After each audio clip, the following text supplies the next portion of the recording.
So without any further ado, I'd like to have Carolyn start us out today. We're actually going to start out watching a video from our Possibilities series about a young man who's amazing, and he's going to tell you about his life, and it's a great lead in to our very first module on self-determination. And then, so Carolyn's going to take us through that, and please bear with us if we do have any technological glitches. We will get back on track, okay? It'll just be a matter of moments, and hopefully we won't have any issues, but if we do, just we'll hang in there. We're gonna get through it. And then the next module, we're gonna give a 10-minute break between the modules so folks can get up, stretch their legs, let the dogs out, the cats, whatever, use the restroom, whatever you need to do. And then we'll start back with Carolyn and Andy co-presenting on conflict resolution. So Carolyn, with that, I'm going to let you take it away. Good afternoon, everybody, and welcome. This first module is Living a Self-Determined, which was developed by Wayne State University's Developmental Disabilities Institute for direct support professionals who are seeking information and skills regarding self-determination and how it is applied to individuals with intellectual and developmental disabilities. I'd also like to note that this is a very interesting time. And so within the trainings that we're doing today, our frame of reference is what's actually transpiring. Most of us are probably doing this from our homes. We may have been isolated for quite a bit of time. Our own family has been, we call it week 9, we number our 9s due to our son also has an autoimmune condition. So we have had to isolate him for quite a bit longer.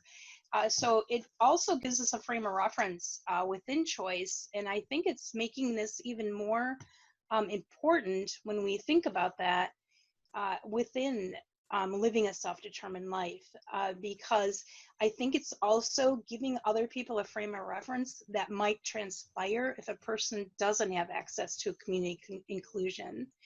So this is something too that I think it's actually a benefit for us in showing this, and why even this presentation today has that much more meaning, I think. But I just wanted to note that too, by the end of the training, you should be able to know the individual budget tools, be familiar with 3 characteristics of self-determination, know the 5 principles of self-determination, and also be able to apply the idea of self-determination to your own life and support it within the lives of those around you. Alex is actually a friend of our son's, and he's an amazing self-advocate, and we really love to share his video, which is also featured in our Possibilities series, which you can access at any time on the DDI's website. So we'll give that to you also within the chat room. So here's Alex's video. Alex Kimmel, the Self-Determinator. I don't think we were ever really looking for a cure, because Alex is Alex. But there certainly were some aspects of his life that sure seemed like if we could figure out how to make this thing easier, life would be easier. He's someone who helps educate, inspire about the possibilities that people can have if given some opportunity to make some of those decisions. When we're going to work, we go stop at the gas station. He usually has a water and some chips. From there on, it's about a 20-minute drive. That's usually the time that I like to spend with Alex just to catch up. How was your previous day? What activities were you up and about? How'd everything go? He arrives in the morning and he knows the tasks that he has to accomplish here. He is self-motivated and self-driven. He takes those tasks all on his own, which primarily include running a powered sweeper through the warehouse to clean up dust and spills. He manages our damaged bags by scanning the UPC codes on those damages, and then we run them through our computer system to relieve inventory. It's a wonderful relationship. People want to feel safe and they want to feel valued. Everything else kind of comes second. And what he's hoping becomes his full-time gig is he owns a business called the Self-Determinator. And as the Self-Determinator, he gets hired by universities or different entities within community mental health to do presentations. My career is dedicated to helping others know of the power of self-determination. I could be spending the better part of a day training, and Alex will walk in and spend 20 minutes doing his presentation, and the impact is more significant because of, just who Alex is and what he's presenting and the message he's sharing. Alex takes his person-centered planning quite seriously, and he put some very specific goals in his person-centered plan. But Alex said, hey, I want to be physically fit. So boom, there comes at this point it's Anytime Fitness and softball and bocce ball, walking buddy twice a day. Another goal in his person-centered plan was, I want to have friends. I want to be interacting with people. So I guess the drive is from him. It's what he put into his person-centered plan, and then that gives us our marching orders of, okay, this is what we need to be working on. Well, Alex came into the choir this year, and he really has a very nice voice, and he contributes quite a bit to the men's section in the choir. He works hard at rehearsals. In fact, you can see it on his face. And when there's a good part that he really likes, well, he really likes it. He's also in the Clarkston Community Band. He plays clarinet, and we've been doing that on and off since 2011, I think. He's busy, he's doing so much. And I think what drives him is based on his desire to help get this message out. And I remember him telling me that he believes that he is blessed to be called a person with autism because he thought that there were those in the autism community who needed to hear what he had to say. My purpose is to build safe, loving relationships where all feel valued. He's got it. He understands what it is that we all need, and he's trying to help others understand it. It's just life. And I think one of the gifts of Alex has been our whole life slowed down, and I think it's benefited the entire family. We slow down and we celebrate things. We joke around sometimes saying the slower you go, the quicker you get there, and that's what Alex is referring to. If you slow down, the quicker you'll be able to understand where it is that I'm coming from, and therefore you'll be able to support me. Don't put limits on your dreams or the dreams of others. Don't put limits on your potential or the potential of others. I think that's what we can learn from Alex.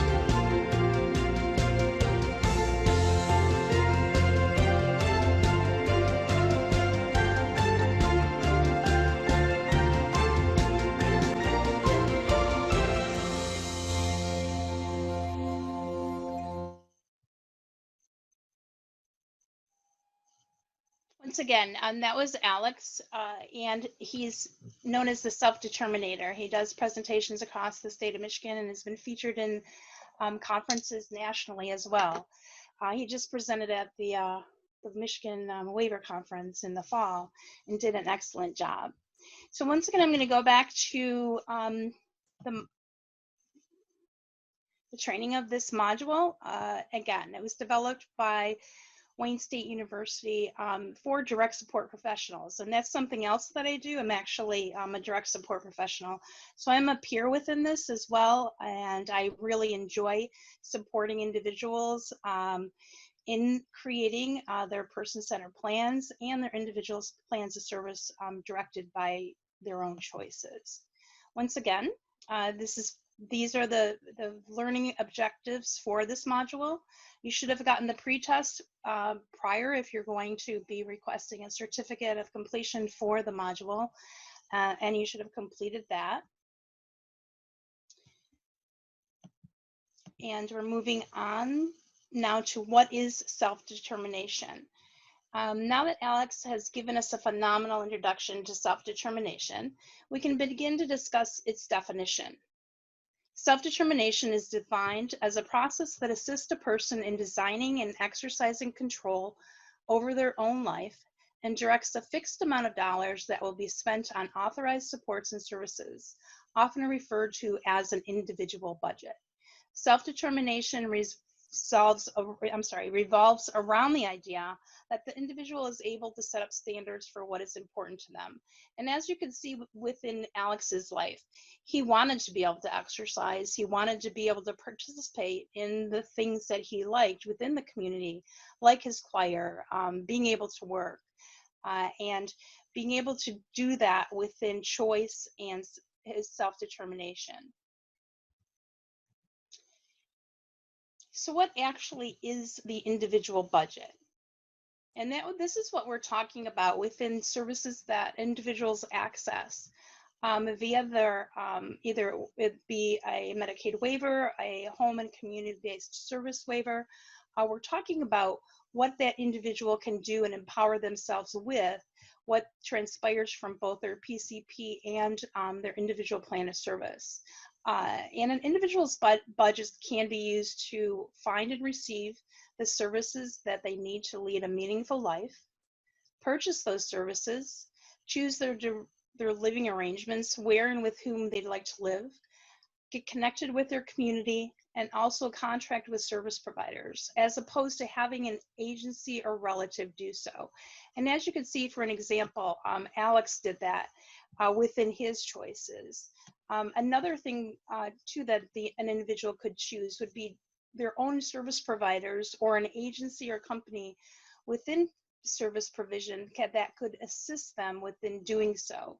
One of the things that should be considered would be cultural considerations, religion choices, language utilized, communication utilized to achieve those goals within their individual budget. One of the things that he wants to be an illustrator or a storyboard artist. And so we had to be very creative in what we did within his individual budget to make sure that his wants and needs were met. And that is one of the most important things, is to ensure that people are empowered within those choices. Utilizing independent supports brokers also help individuals be able to make these choices. An independent supports broker is a contracted service provider assisting with a specific task. This person is usually from the individual circle of support. A conflict of interest could be that the independent supports broker shares a bank account with the person, or this person is assisting with developing, also monitoring and adjusting the budget as needed. The person also can assist the individual with learning how to utilize their budget. So they're actually assisting that person within the supported decision-making process.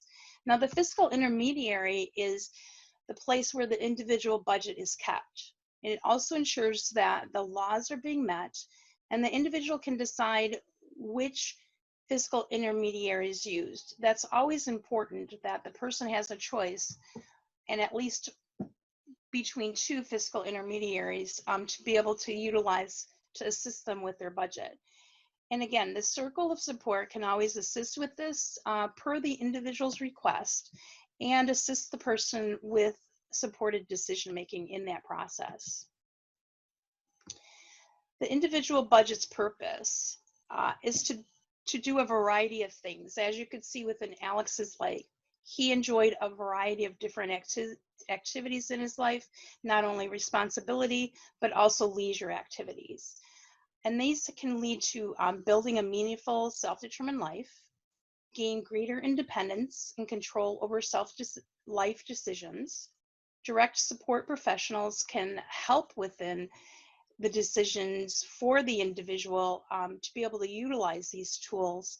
And also all members of a person's circle of support can help them to make this process work. That's why it's very, very important to ensure that a person has a natural circle of support and people around them that can assist them within this decision-making process. So the characteristics of self-determination and also being able to know how to spend time or money. These are some of the important characteristics that we can support as direct support professionals or people within a natural circle of support. Individuals then can decide how much control they want over various aspects of their lives, as you saw within Alex's video. If they would like to assist, they can choose who will be providing this assistance and what that parameter looks like for that assistance. That also includes who would be the staff involved within their lives, or who would be natural support to assist within those steps. Additionally, this would include what steps need to be taken in order for the individual to have their ideal arrangement and to ensure their goals are being met. So one of the things that we show too is a video clip from the A&E show Born This Way.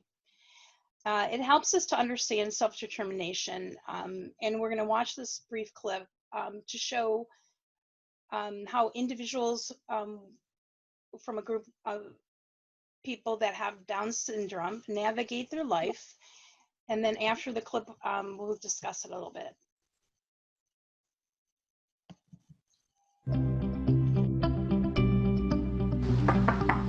Hey, how's it going? How are you? I'm good. So my poetry teacher, her name is Maida. She's kind of beautiful. She is helping me out with my poetry. So, can you tell me why you like writing poetry? My dreams being a professional poet artist. A professional poet artist? Yeah, I feel like I'm more open and just let my feelings to go, get loose and get out. So, our first writing exercise for this afternoon. Okay. So you're gonna finish this sentence as many times as you feel like you can, okay? If you knew me, you would know. If you knew me, you would know.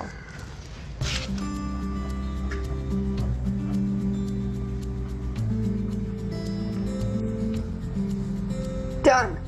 Done? Okay. So you wrote, if you knew me, you would know what is pain. So when you say, what is pain, what kind of pain are you talking about?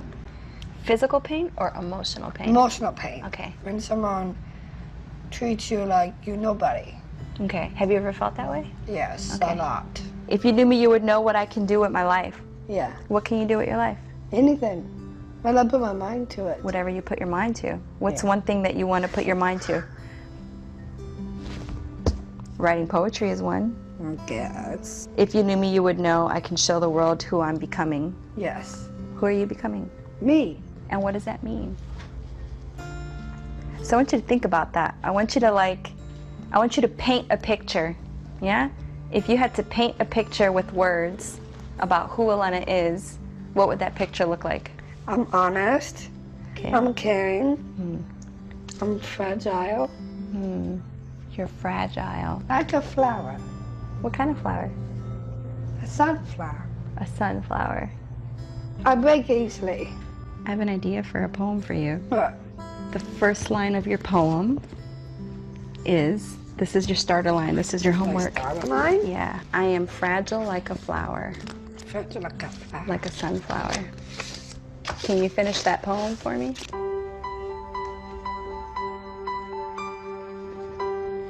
Done. I am fragile like a sunflower. Like nobody knows how I am blooming. So high up. Like someone is pulling me out from the ground. Water me. Dry me. Feed me. Sing to me. Be a beautiful little sunflower in the sky of blues.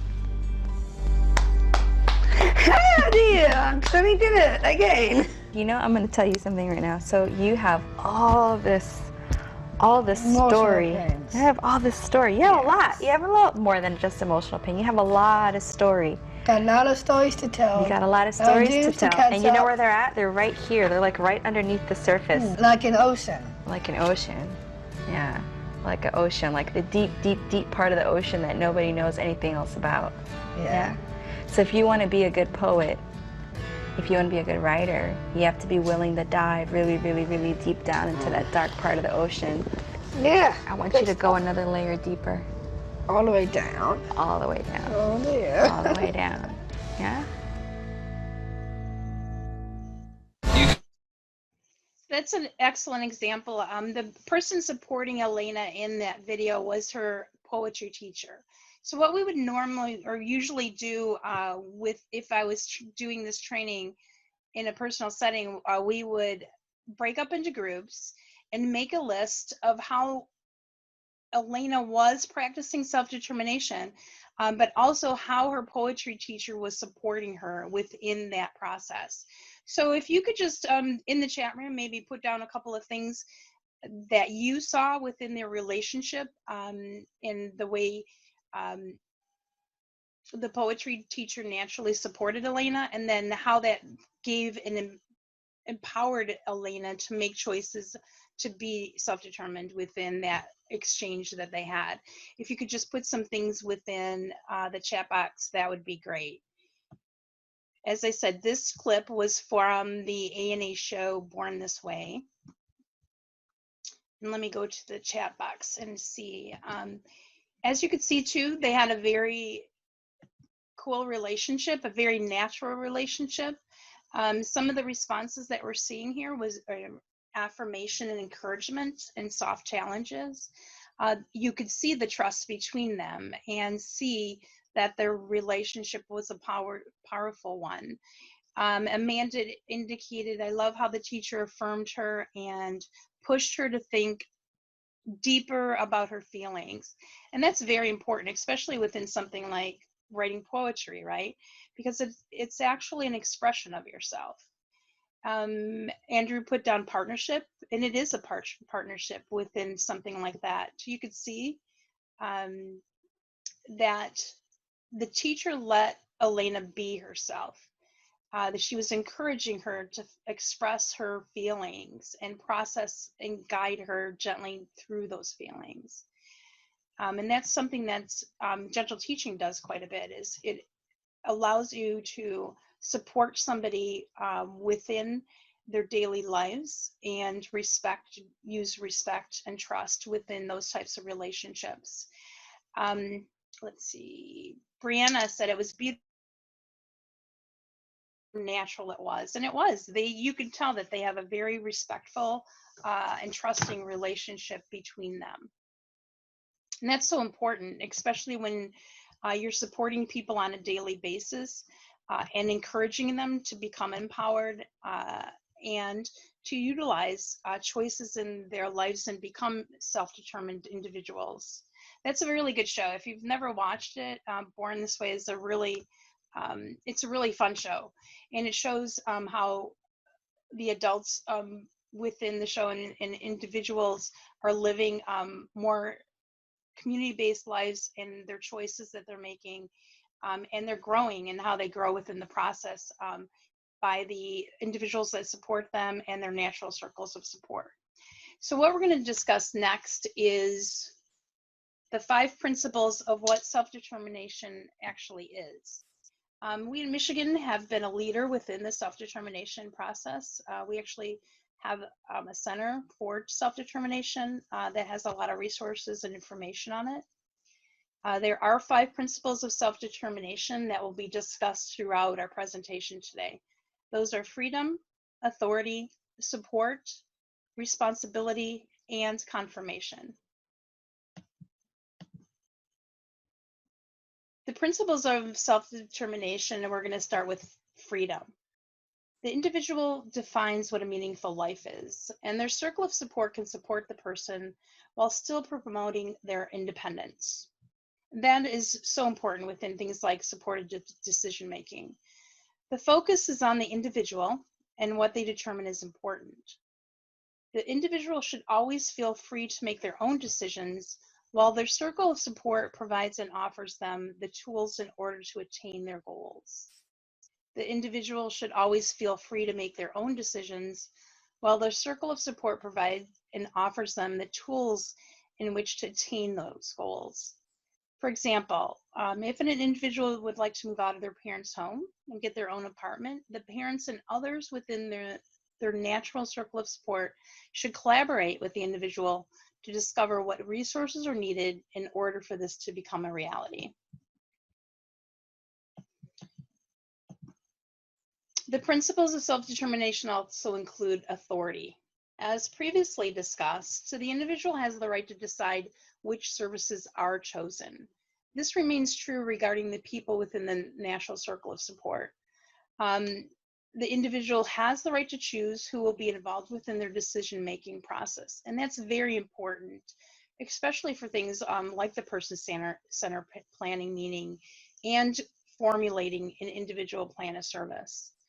An individual has authority over all decisions affecting their service plan. They could be including the activities that they do during the week. Also, they would like to find a new job, if they would like to find a new job, or they would like to have the right to make this decision and seek employment. These are the things an individual has authority over, and their money and how it is used within their budget. Additionally, another one of the characteristics is self-determination is support. We've already discussed that a little bit. The individual decides who helps them and how to help, for example. They can choose their own parent to perform their medical management or medication management, or they can choose a friend to do that. Their circle of support, friends, family, neighbors, church, community resources, etc., can assist them as needed. An example could be a person wants to volunteer for Meals on Wheels in their community, and a friend drives them to the community center so that they can participate in packing up the meals to be delivered. A friend is not necessarily a paid support also, but that individual may decide that they will pay for them for gas to transport them. They also, as an example, can exercise authority over how that money is spent.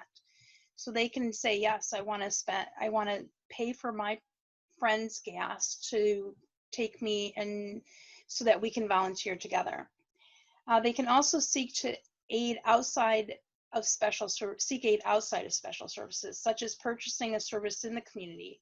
One of the examples could be purchasing to attend an art class, or a class at a community college, purchase to attend a conference or things like that within the community, purchase to travel, do a lot of different things within their budget. The individual is able to determine who remains within their support system, whether that is the hired service that they are receiving. That all includes the ability also to utilize supported decision-making within that process. The next principle of self-determination is responsibility. The individual has the right to exercise responsibility within various areas of their life. That would include deciding on service providers that will suit them, learning how to follow an appropriate budget, and make informed choices. The individual is allowed to spend their money as they please, but should also learn how to spend within their means. Obviously, you're not going to just hand a person who has never financially handled the budget before a debit card and say, go out and spend it on whatever you want. That's why within support and supported decision-making, that also could include how to have fiscal responsibility. Having a support circle that a person trusts assists them with working through these various processes is also a part of that responsibility. Using resources wisely, only for needed reasons as well. Following rules and regulations when using publicly funded supports. That's very important because there is accountability within that. Using a budget to purchase authorized services and supports as identified in the individual plan of service in support of the individual's person-centered plan. And we've also already discussed that. This is a big responsibility. A lot of times parents will say to me when I'm doing facilitating a person-centered planning meeting, they say, well, our son or daughter doesn't have the ability to be able to understand the responsibility of finances. And that's something that you as part of a circle of support can assist the person to understand that.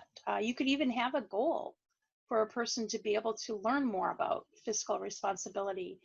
And that could start with something as small as purchasing items in a store, learning how expensive their clothing is, and being supported in buying those types of things.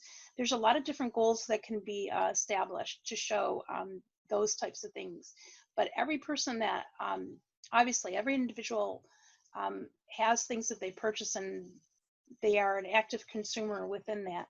And empowering somebody to learn those skills is also very important because it is a responsibility. Another principle of self-determination is confirmation. Everyone involved should realize the importance of self-advocacy and be committed to their dreams and goals. Relatives, supports, etc. must agree to uphold the individual's right to self-determination, and that includes their choices within that process. Person-centered planning is a roadmap that aims to help the individual achieve their goals. These goals can be changed at any time through a request to the person's support coordinator. You don't have to wait a year until the next person's planning meeting is convened. And that's very important, especially during a time that we're experiencing right now.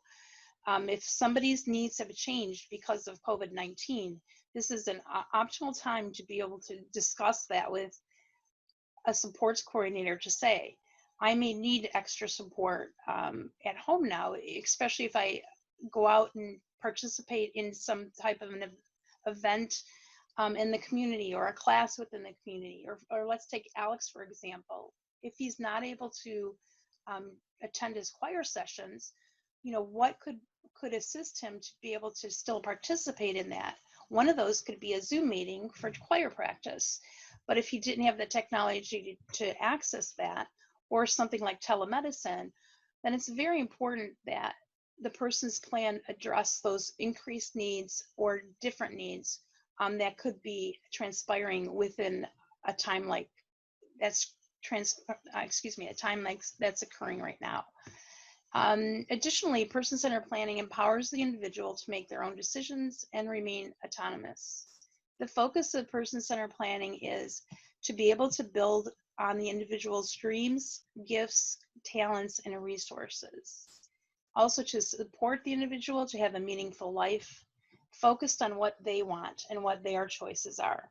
Standards that all people measure within their quality of life. And those should not be different just because a person has a disability or is living a different type of a lifestyle. And that could include everything culturally and within their diverse choices and needs. For example, feeling safe and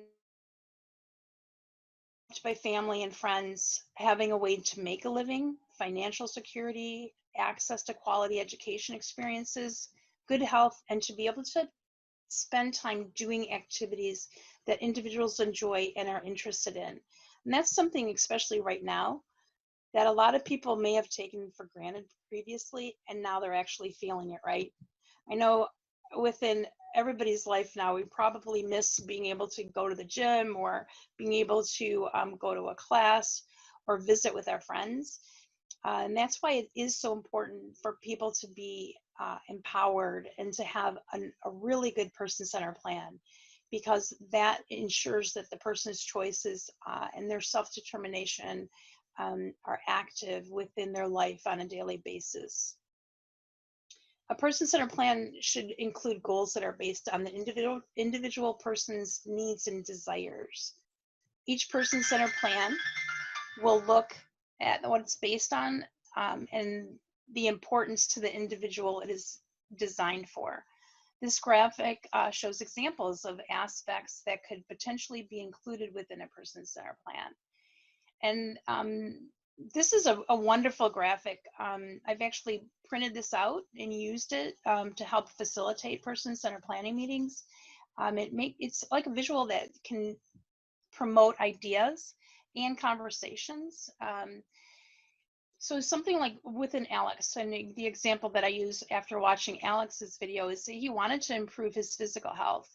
A lot of times, especially even right now, being able to sustain your physical health, your mental well-being is connected to your physical health. So exercise is important, especially if that's important to you.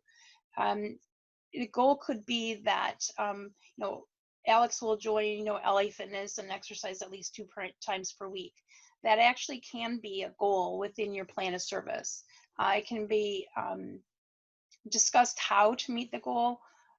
Right now, there's a lot of videos available online, exercise videos. There's virtual classes to do yoga or exercise. And there's a lot of different ways that you could continue to support an individual, even during this time that's very different than what we would participate in usually within our choices. I know a lot of my friends that are runners and can't run, the not miles they would normally do per day, are having a little bit of difficulty having to work through that. And if you also too in the chat want to list some of the things that that you've seen as being difficult for some of the people that you support currently, because they've had to change their lifestyle, they've had to change what was originally in their goals or their plan of service for PCP because of what's transpiring currently in the stay safe at home orders that a lot of people are having to live with right now. We could discuss that too if people want to. I know one of the things, as I said, even with our own son, he loves exercising. He likes to be able to walk the dog on a daily basis. He likes to go visit a lot of the people in his community. He was participating in a couple of volunteer activities that he's no longer able to do. One of the things that Shaylin discussed was, access to education. We have a lot of people right now that can't participate, or they're not going to school, so they might not have access to the education that they had formerly had prior to all of this. So another thing too, it's very important within the person-centered planning meeting is to ensure that the person is working with the team to address their life goals and establish plans to actually fulfill them. Desired outcomes can be developed in order to help the person identify the needs and supports and services. And the individual has the right to remove and appoint different service providers at any time throughout the year. That's very important, even especially right now, because if they're not getting a service that they would usually get, it's important for the supports coordinator to see, is that service available through telemedicine? Is it available through another means? If a person meets with a behaviorist once a week or goes to a therapy once a week, could there be another means to access that service if it's available? And that's why this would be so important. That. It's also important to check in with the individual and make any updates and changes to the plan. The individual plan of service should be a static document, and it's very important that the persons be able to utilize self-determination in being able to do so. Now we're also going to see another clip right now and to see how individuals utilize self-determination.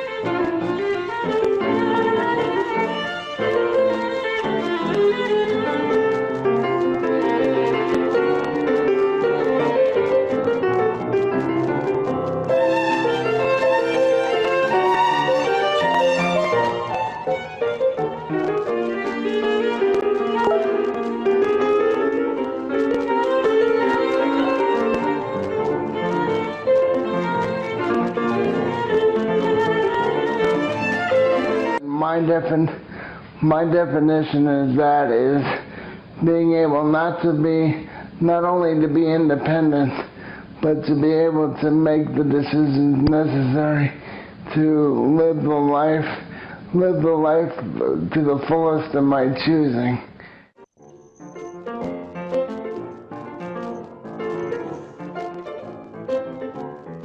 To be able to make your own choices and stand up for your own rights. Sometimes as a person with a developmental disability, people want to make a lot of your decisions for you if you're not careful. I have a very independent spirit, so I don't really let people make decisions for me.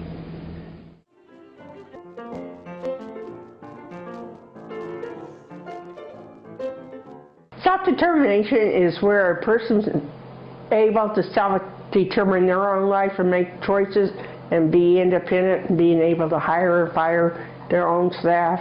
They can be able to do more things without having to be relying on others. I'm one of those examples. I try to do a lot of my independent stuff by myself without too much dependency, but there are times that I do need help, like when I need to get better nutrition or better choices in life. The other thing I can say about self-determination is that people get to speak up for their rights, and they'll be able to speak up to anybody politically or just in the state.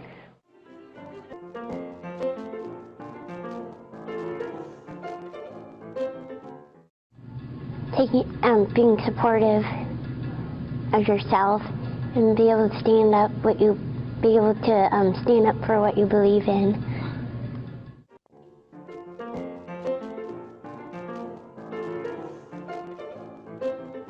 I like to say it both ways, my team and me, but the big focus is the person that it's about you.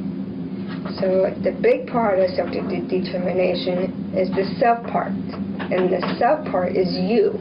The concentration is you, because the team is looking at you as the spotlight, as the example of who you are, and continuing to stay healthy the way, not just how they want it, but how you want it. And if you want to be that example and be in the spotlight, we got to show and act like it and know who we are and that we can do it. Okay. If I can do it, you can do it too.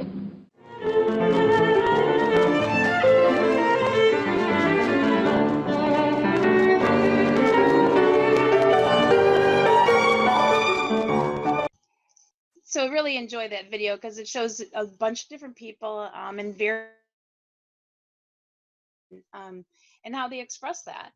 So what I usually ask at this point is, which participant in the video stood out to you the most, and then why? If you want to put that in the chat, we'll discuss it a little bit while we think about that. I think too, everyone, this is a process that involves for everyone. It actually evolves in different ways. I did want to also put down or discuss, Jen had posted before a comment that I think too, it does address what we're discussing now, even within the video. She had stated that helping persons serve understand that they can't go out where they used to go out. And that she's had a couple of families say that they took their person on a tour of their town to show them that there wasn't a lot of people out, right? In the video, Brandy picks Jenny because she made a valid point. And then Mia too was saying how good it was at supporting herself. Jenny was the young lady that discusses, how important it is to have self within your self-determination. And be able to express that and be able to say, as Kyle indicates, Jenny said that the biggest part of self-determination is you and yourself, and how that too, people respect that, right? Jenny's story is very interesting. She's one of the principal people that kind of propelled supported decision making in the country. And we also have a module too about supported decision making. That's an excellent module that or presentation that Jan Lapham does about supported decision making and how important that is within the self-determination process. So as described in the video, there are numerous purposes and applications of self-determination. Self-determination empowers individuals to live a meaningful life. Additionally, self-determination supports individuals to direct their life using supports and services. Also, while the circle of support enables the continuation of decision-making authority of the individual. And as I said, supported decision-making also can be part of that process. It helps people to be able to choose and to ensure that they're choosing what they want within their lives and who care about the person and how that is important to the individual. It also helps with determining the uses of services and supports that assist a person to participate in and contribute to their community. That's very important, to be able to be and acknowledge to be a participating part of your community as an individual that supports what's transpiring within their community. The next thing we're going to talk about is some of the challenges to self-determination. And we're going to discuss guardianship. So some of the things that guardianship does is it limits a person's freedom to make choices. It transfers the individual's rights of autonomy to the appointed guardian or entity. And the goal of an appointed guardian should always be assure and provide support for autonomy, equality, and quality of life. Also to help make decisions in the best interest of the individual. We do also support, as I've said in the past, a lot of times people say to me as a parent that they feel that being their child's guardian is going to protect them. And in some cases that may be the case. But also there are alternatives to guardianships, and it's very important to be able to look at those and see how you can support an individual without having to do guardianship, especially within self-determination and the circle of support. So the power of attorney within guardianships is intended to be given to a certain amount of power as determined by the individual. In order to enact power of attorney, the individual will have to sign paperwork assuring that they are not being forced to make this decision. A power of attorney can be overturned. It becomes more difficult if the person's physical or mental health has worsened. The individual can decide the amount of power that their power of attorney will have. Additionally, they can grant their power of attorney the power to deal with only certain tasks or have a specific power of attorney. Power of attorney would be to handle all matters, which would be a general power of attorney. Regardless of the determination, the power of attorney will be responsible for keeping records in relation to their actions, which would include receipts, documentation, etc. And the power of attorney is responsible for acting in good faith for the individual. It's very important too that the power of attorney still has in mind that within the decision-making process that the person that is they're deciding for is the individual and what they have in choices that have been outlined previously for themselves. The power of attorney may prevent the individual from being equally involved in decisions and the processes, however, because for certain different reasons, and that too is why it's very important to have an established circle of support and involve individuals within supported decision making. For persons with disabilities who are independent, this is often not the best choice. Additionally, as I've already indicated, there is the supported decision-making process that assists individuals with decisions within their lives. That may be something that could be anything from where they live to purchasing an item it's very important. And when I discuss this with people and parents or people that provide supports to an individual, I always say that a lot of us use supported decision making on a daily basis. We usually do that sometimes with our family members, our coworkers, or other people that are involved within our lives. Supported decision making assists those who need help in making decisions to maintain their dignity and promote their autonomy. This system of support is comprised of individuals who aim to have the individual maintain their independence.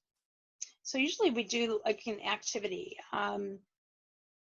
and it could be anything from, so one of the things that we could do is we could ask, so it could be like Sam is an individual who has been living with her parents for the past 25 years. So Sam is going to be 26 this year, and she feels as though this year that she should spread her wings, and she'd like a few days after her birthday to do that. Her parents agree that she is older now, and some space may benefit her. So what we would do within self-determination is to think, what do you think should be Sam's parents' first steps to helping her with the transition, for her to be able to do something, because she's thinking about possibly moving out, and that she might be nervous within that process. So what would you think would be some of the steps that her parents could do within self-determination to assist her and support her within the process of thinking about moving out on her own? I'm going to have you put those ideas within the chat. Another couple things that I'm going to talk about too is, I'll give you a little bit more information. So Sam has Down syndrome, so her parents would prefer that she live with a roommate. But they asked Sam about her preferences. And Sam said she would love a roommate as long as she can go and actually get to know the person first, being able to choose who that person would be. Sam's parents continue to offer options and different alternatives throughout the transition process if she were to move out, while allowing Sam to still have the authority to make those decisions. What else do you think could be some of the supports that they could offer Sam? Because this is a big move, right? It's a decision that could affect her life, her quality of life. It's something that even if we were to be doing that, we were to be moving out or changing who we were to live with, or if we maybe had problems with a roommate, or we were as adults wanting to change our life, our living situations, what would be some of the considerations that even we were to make that would be a consideration for Sam? I'm going to read some of those now. Angie says exploring housing options. That's one thing that would be obviously something too. What could she afford? Where would be the best place that she could live if she did need transport? Angie also stated that help Sam to develop a budget. So prior to doing so, one of the things that could be done is have a person-centered plan too, to actually discuss this, right? Because she's going to need to be more independent. Lynn pointing out she's going to have to be able to wash her clothes, grocery shop, clean, work on a budget. And Rebecca says looking for places to visit and stay, letting her actually be able to try out something before doing so. Maybe having a one night over in some place where she's by herself and she feels what it would be like to be living alone.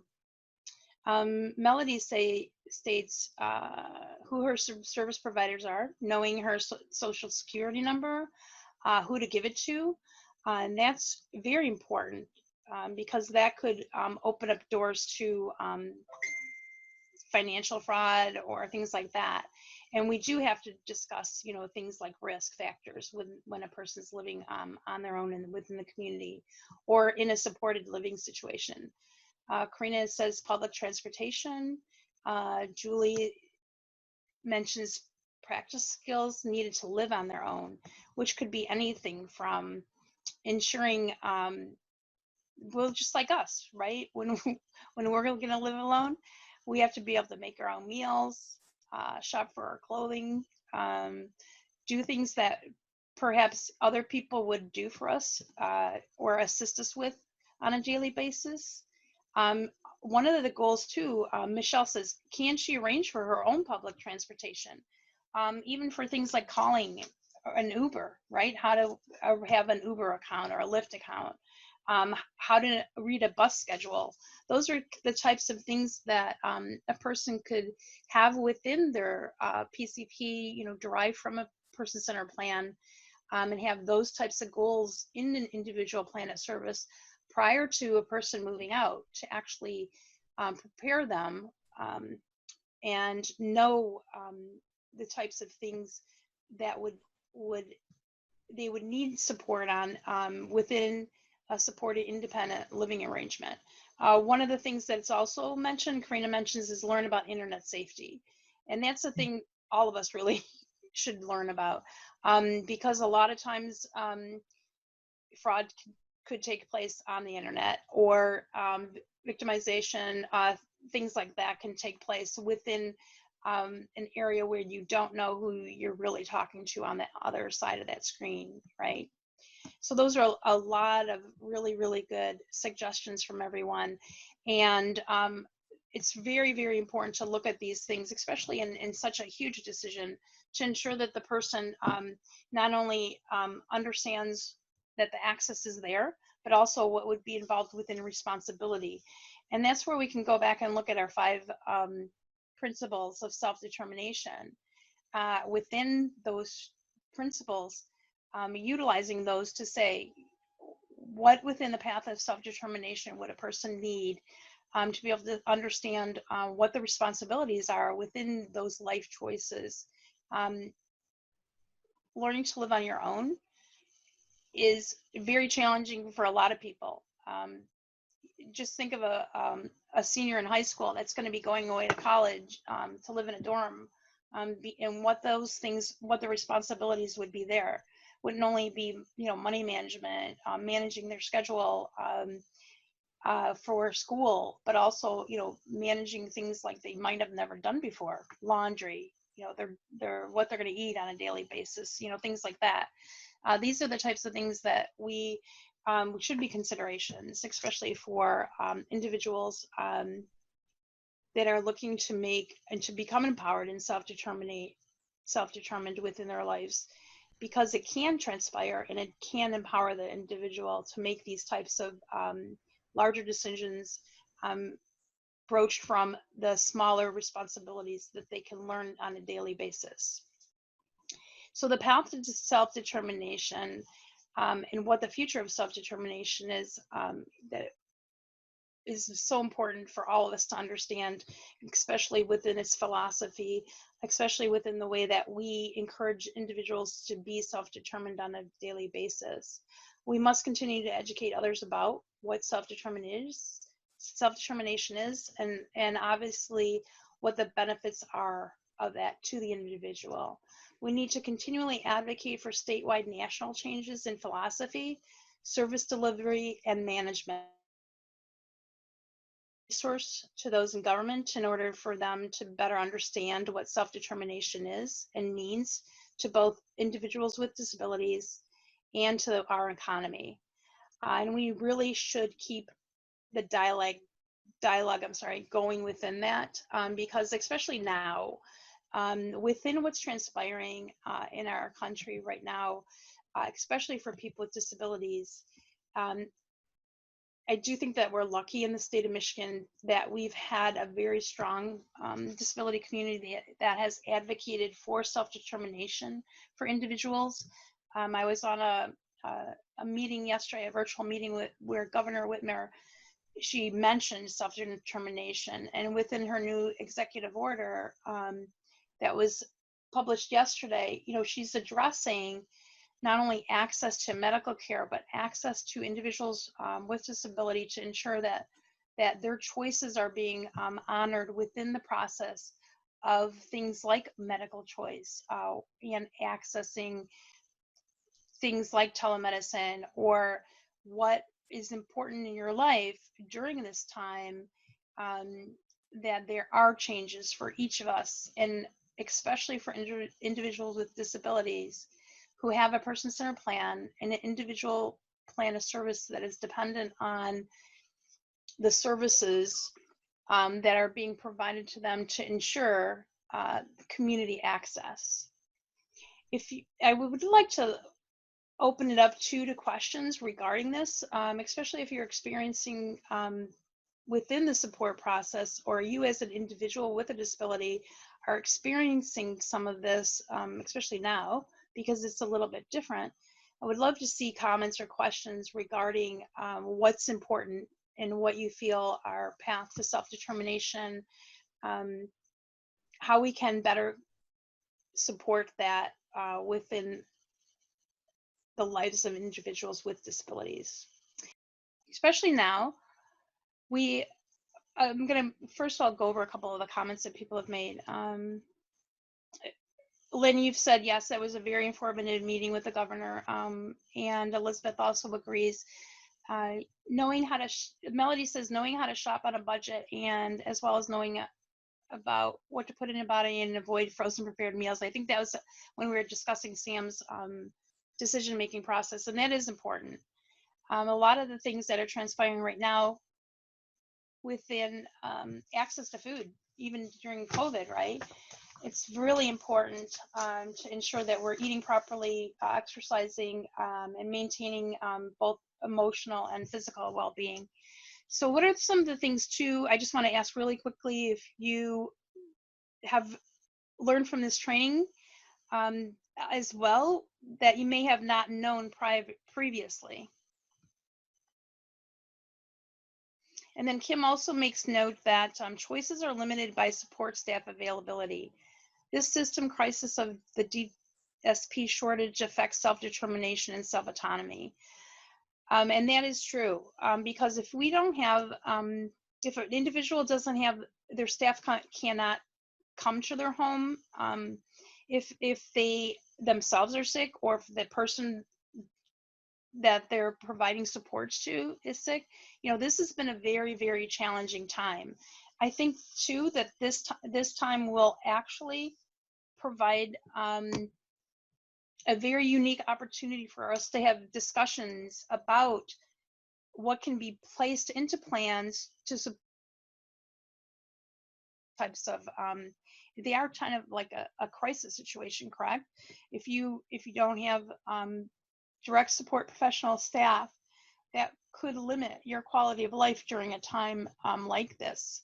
And if you can't have that relationship, that trusting relationship with the person that has been supporting you, that can be more difficult emotionally for the individual. And a lot of people are agreeing that it's very, very vital to ensure that direct support professionals are supported during this time. One of the things that the governor has done here within our Amendment K has requested that frontline workers or people that are involved within the healthcare industry, including direct support professionals, are get an increase in pay of $2. I don't think that that's been approved yet. I'm not quite sure. I do think that some areas are currently doing so, but that's something that shows that there is a need, and that shortage is vital to acknowledge. And it's also vital to acknowledge the importance of direct support professionals in a person's life during this time. Does anybody have any questions regarding this module? Because what we were going to do during our break was show another possibilities series video that features Liz, who you will see within her video how she leads a self-determined life. And I just love Liz's videos. It's one of my favorite ones. But if you do have questions, please feel free to put those in. And then Mike's going to queue up Liz's video, I'm hoping. And we are going to take a 15-minute break. So right now it's almost 2:20. So if everyone can come back on, we'll have everybody come back on maybe in 10 minutes, and then we'll answer some questions. So if you can come back on at, let's put it at 2:30, that would be great. And in the interim, Mike's going to put on the video for you to enjoy. Again, this is on our possibility series, one of our possibility series videos, which can be found on the Michigan Developmental Disabilities. When Liz was born, it was like, what the heck? I mean, this can't be happening. I was just devastated. We were going to the birthing room, and everything was just going to be so peachy and wonderful because we're going to do all this natural childbirth stuff, and then she turned out to be breech, and when they did the x-ray, there was a lot of, oh my gosh, from the nurses, and so I knew a lot was going on. I walked through the doors, they pushed the bassinet with Elizabeth in front of us. It was the most powerful moment of my life. I mean, it was instant love like that.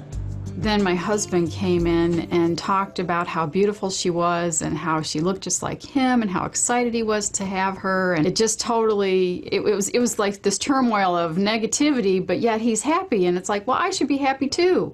But I'm so worried about this baby and whether or not this baby is going to survive. We didn't know that she was going to have developmental disabilities at the time, and we were hoping that she didn't. But nonetheless, we just planned that she would live to her maximum potential, whatever that would be. Just kind of went from her birth of being, very devastated to that reality of, wait, I have this baby girl that's adorable and happy and pretty easygoing, that's surviving some pretty challenging therapies and surgeries, and now going into school and now looking at what education is, which is planning for your future, and then actually realizing that she is competent and has skills. We started learning about inclusion when she was like 4 years old. We always wanted her included. We wanted her to achieve goals. We wanted her to learn to be socially appropriate and just treated like everyone else. What we learned was that students thrived, that the community became accepting,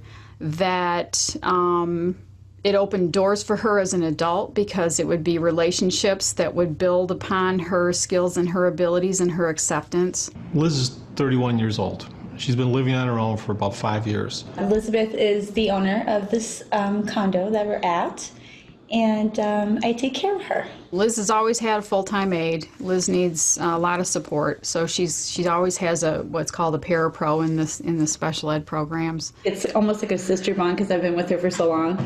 A lot of people think that, I was like, no, we fight all the time. I'm like, sometimes she gets mad when I watch too much music videos or when I watch a movie and she doesn't want to. Anything that I would do, she would do too. We go to Panera and grab a coffee and kind of socialize over there, go grocery shopping, getting things for the house. We go to Target, kind of see clothes, and we go to the mall and we hang out with friends, have a little social gathering here. And, right? Am I boring you, Liz?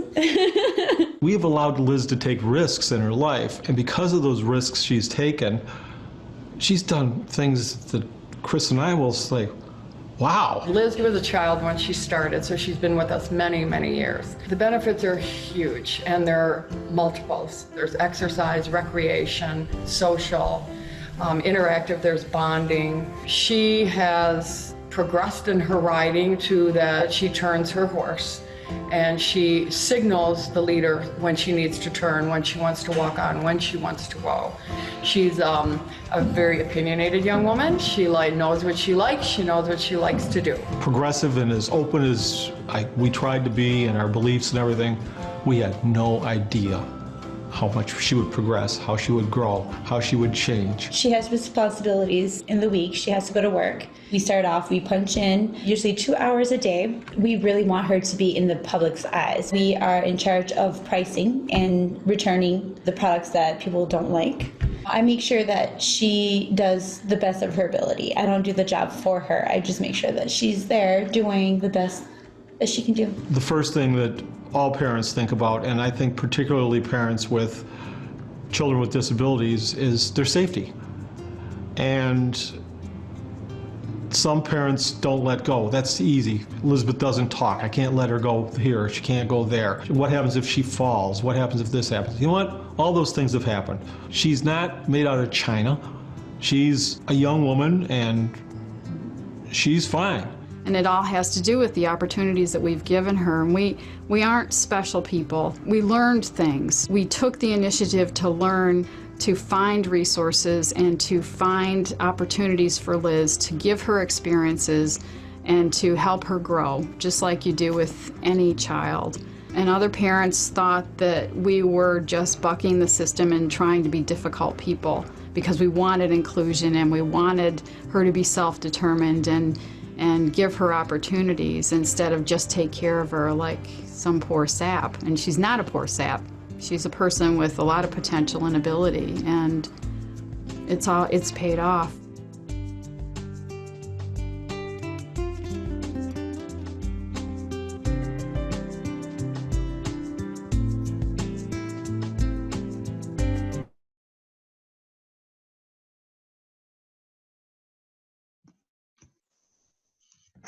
We're going to continue the break until 2:30, but I did post a couple of links in the chat room.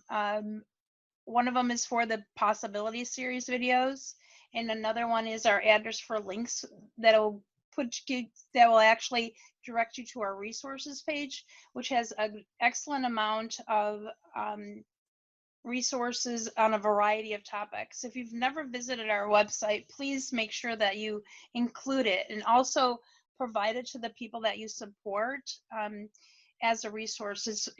We have a variety of different resources in a lot of different topic areas, and it's one of the things that I utilize all the time to support families and individuals as well.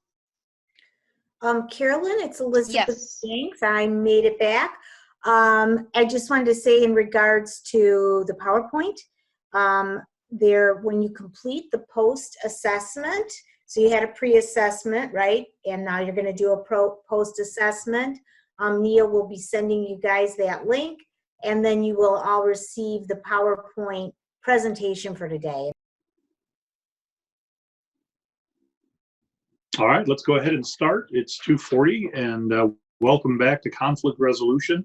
My name's Andy Sonntag, and first time I'm going to present this for DDI, but the content I'm quite familiar with. If you've been in the field any time at all, working with coworkers wherever you work or getting services, giving services, conflict shouldn't be that unusual. When we deal with people, we deal with conflict. This training module was developed by and for Michigan Direct Support professionals interested in learning more about resolving conflict in their personal lives and work environment. In this session, we'll discuss general information about attitude and self-image. You'll develop an understanding of conflict and criticism and learn how to use conflict resolution strategies. If we go over to the learning objectives, we've already seen the video during the break. These are the objectives we're going to look at today. We're going to understand attitude and self-image, learn how to achieve control through self-talk, understand conflict, learn strategies for controlling emotions, understand criticism, and learn how to resolve conflict. A question for you, and Carolyn, you could help me out reading off some of the responses. Where do you see conflicts happen most? If you want to type in the areas that you see most conflicts with other people, that'll help me kind of skew how we're going to do this and kind of apply it a little bit to the areas you're looking at. So if you type those in, I'm going to have to watch my screen everywhere. That's, yeah, pretty much it. Anywhere people are. So with self-isolating, hopefully we have less conflict. I don't think so. Attitude is a choice we make. Attitude in county administration, workers everywhere. Yeah, those are pretty much, I think it's a general consensus. Anytime we work with somebody, we have at least a potential for conflict. The Macmillan Dictionary defines attitude as someone's opinions or feelings about something, especially shown by their behavior. And that last part is the key. I can have any thought I want, but when it turns into an attitude, it'll start to impact my behavior. Then that's going to turn into an outcome that I may or may not want. The ways that humans communicate, we communicate through 4 principal tools. We learn this in general teaching, but the 4 main ways that we communicate is eyes, touch, presence, and voice. And if I'm having an attitude or a chain of thoughts within me that are not necessarily favorable, somehow in my tools, I'm going to evidence that, and it's going to come across. In fact, I can take a factual piece of information and I can change it with the emotions that come through my 4 tools. So we need to be very careful how we show our attitude. If we go to self-image versus self-esteem, self-image is how we see ourselves.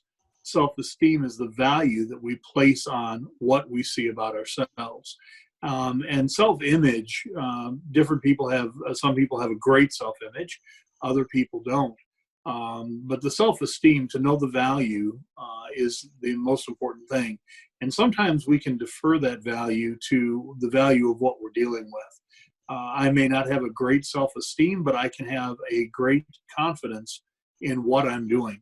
Often through the things that I've learned in the last 3 decades of working in our field, I may not have the greatest confidence in myself, but I sure do know that what I'm going to do is good, it's going to work, and that this is the best possible thing I can do with and for the individual. That can overcome a lot of self-doubt. Self-talk is very important, and that's going to be our next slide. Self-talk is our self-image. It will create, it'll change how we see about ourselves. To do this, we need to be very careful about our thoughts and our words that we use for ourselves. The negative connotations that we have, or conversations that we have for ourselves throughout the day, are going to leak out through our 4 tools. And if we're not careful, our tools are going to out our thought process. So be very careful of the thoughts that you entertain in your mind. There's a lot of good resources on this. Tom Rath wrote a book that pretty much everybody's probably familiar with, How Full Is Your Bucket? And the premise is that we need to have so much positive in our lives, and if our bucket is empty, if it doesn't have anything good in it, then bad things happen, and we'll communicate much more poorly than if that bucket is full. The problem is every negative thing takes out of our bucket, and so the idea is to put more positive in than the negative is taking back out. I saw a YouTube presentation by Carolyn Dweck, D-W-E-C-K. It's just under 5 minutes, but it's a study on praise and mindsets. And the focus of her study is where you concentrate praise will put a different result into your hands. If I'm concentrating only on the outcome of the situation, then I've narrowed myself to a pass-fail result, and that may actually do more damage. But if I can focus on things that I actually can control, because sometimes I can't control the outcome of any particular situation, but if I concentrate on my effort, if I've done 100% of what I can do, then that's a win, and that's something positive. If I concentrate on my effort toward teamwork, we may not come to a great conclusion, but we'll come back again to something very positive.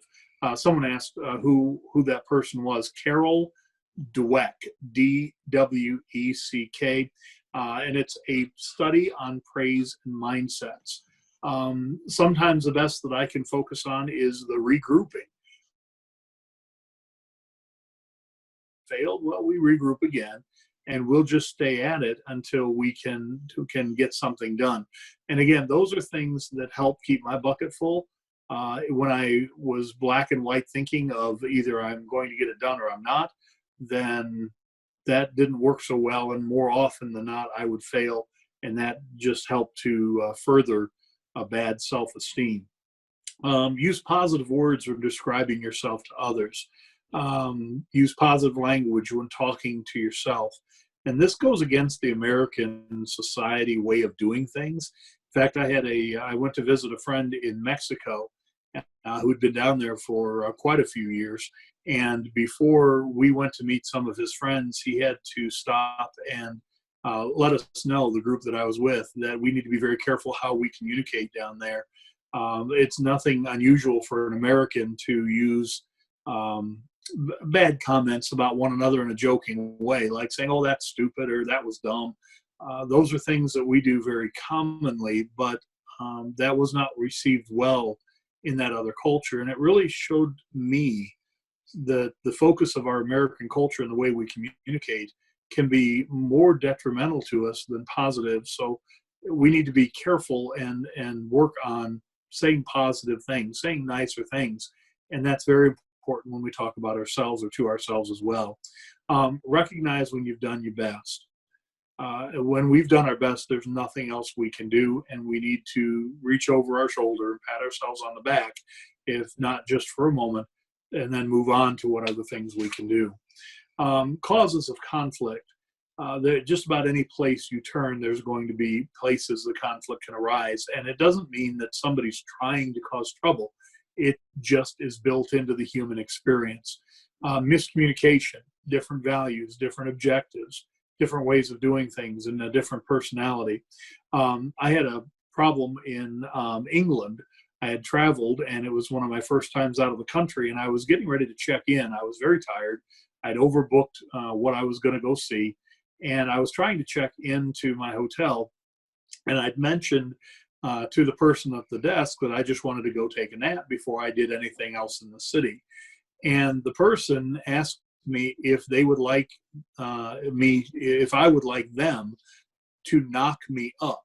Now, I'm tired, I'm cranky, and I just looked at him, and I'm glad I bit my tongue for a minute, because in America, knocking somebody up is not what they meant.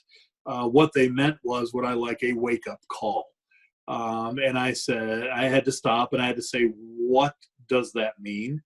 And they told me, and then it made sense. They said, would you like us to knock you up so you're up in time for an appointment? And then I was able to translate it into the phrase that I'm familiar with. And when I told them what that meant in America, the fellow that asked me that really blushed. So miscommunication can happen just about anywhere. And so it's important that we're careful not to allow that to cause conflict. Always look to see if maybe there's a different way the person needs to communicate. Different values. Different values. I have probably different values than anybody else in this teleconference, just as yours are probably different than anybody else as well. That doesn't mean we can't work together. And sometimes we have to look at the value of what we're trying to do more than what our personal values are. When I provide services in a home, following up on the self-determination presentation, my values aren't what I'm there to present. My service is to support and enable the values of the individual there. So sometimes we need to focus on a different set of values, even if they're not the personal values of the people involved. Different objectives. What are we trying to achieve today? When I first started in the field, I was trying to make sure all the duties on the duty sheet were done. That was my objective, and if any of the people getting services got in the way of that, we had conflict. That's very different now. My objective is to get everybody through well and try to get everything done on the duty sheets. And if I don't, as long as everybody's come through well, they're healthy, they're safe, they feel valued, then I've obtained my objective. But if somebody else on shift with me is trying to just get done what's on a list, we might butt heads over how we get things done. And there's also different ways of doing things. I am a person who does things in my house the way I do them. And if you're a dishwasher who does not like a dish sitting in your sink, my house would not be a very comfortable place for you, because I do my smoke at night. And if you were to say, coming into my house, somebody were to say, can you see to the dishes? Then in my way of doing things, I'd be putting them to soak. In your way of doing things, you might be actually washing them. So sometimes we need to clarify, and sometimes it really doesn't matter. Let's just pick one of the ways and do it that way. And then there's different personalities. We're all built differently, and there are a lot of resources available on how to work with different personalities. The Myers-Briggs breaks out 16 different personality types. We're not going to get into all of them today. There's basically 4 main groups, which have 4 subgroups under each one. But you can look that up on 16personalities.com, and that'll give you a resource there. There's also 5 love languages. Gary Chapman came out with that book several years ago of how people experience value, how their personality is set up, and how you would need to work with them, and what their main communication style might be. An excellent book that I read many years ago is by Linda McAllister, McCallister. The title is I Wish I'd Said That. And it's the different types of communication styles. And I've learned over the years that those communication styles really are the gateway. If you can master the way a person communicates and conform to what they need it to look like, you'll take out a lot of the conflict in verbal communications. Many of the conflicts are from different objectives, so defining the end result will really help. The different ways of doing things. If we've defined where we're trying to get to, then we can negotiate on who has an idea of how to get there. Is my way really that important, or can I defer to somebody else? Will the other person's way accomplish what we're trying to do? Then I would just as soon step back and let them do it their way, or try to join in on how they want to do it. Let's go ahead and go to the next slide. Controlling our emotions. This is where our brain can sometimes give us a whammy.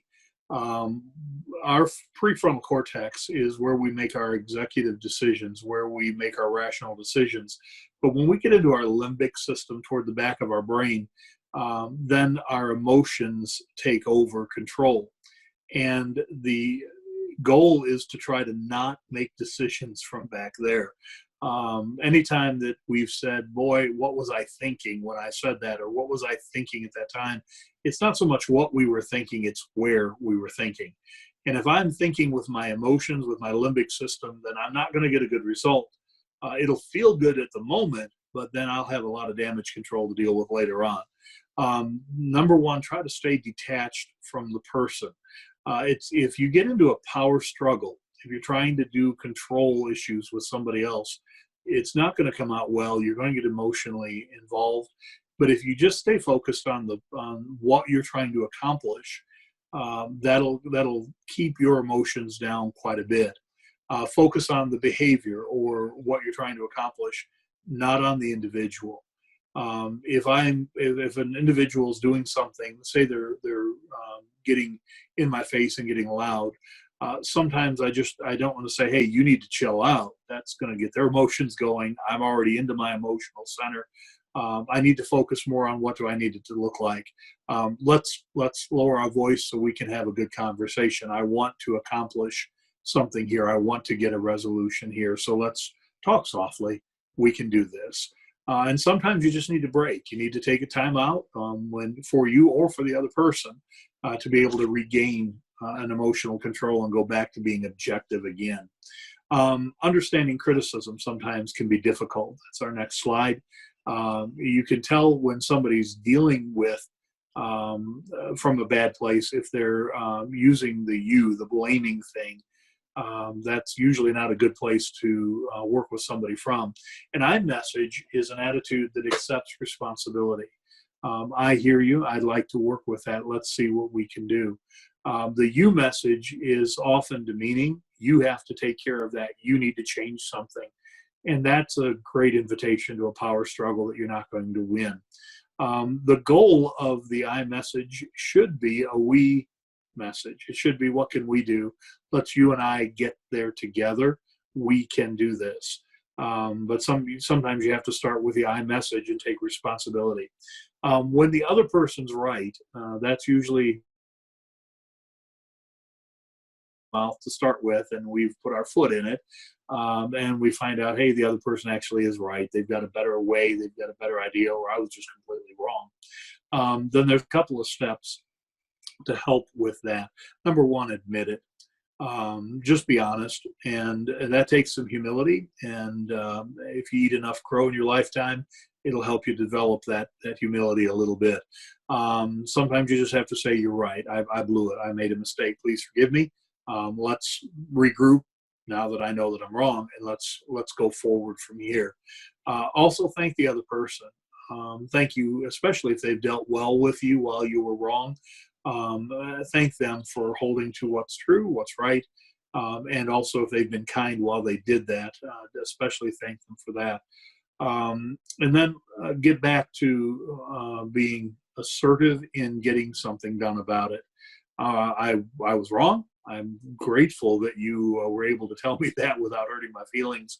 Now let's get moving on this and let's get it done. I'm sure now that I'm on the right page, we can get this thing taken care of. When I'm right, need to number one, nobody wants an I told you so. Those are really, really bad. But empathize with the other person. They're coming from probably a place of embarrassment or possibly humiliation if it's bad enough. Move on past that and empathize, but understand where they're feeling, and focus back on the problem or what you're trying to accomplish. Don't focus so much on that they were wrong and now they understand that. Also compliment the other person. I've heard of a criticism sandwich, that when you're trying to tell somebody something that may not be the most palatable, that if you sandwich it between two compliments, it does make it much easier to take in. And so if the person was wrong about something and you have to tell them that, you can tell them how much you appreciate that they're working with you or something kind. Tell them, now we need to get through this. This is something we need to work with because this is actually the way it needs to be.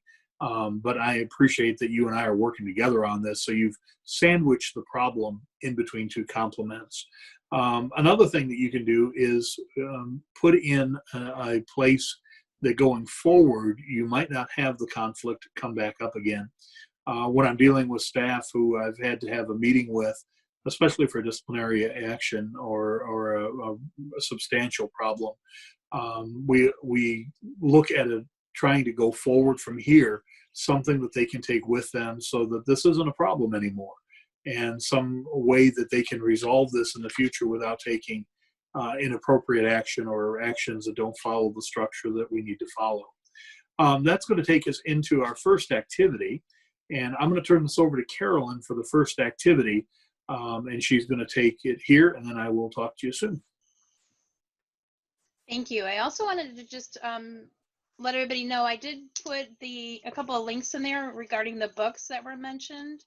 And then I also wanted to, a couple of people had discussed too how conflict actually took place, and Lynn said everywhere, and then Jen said with her adult children, and then Loretta indicated also at home.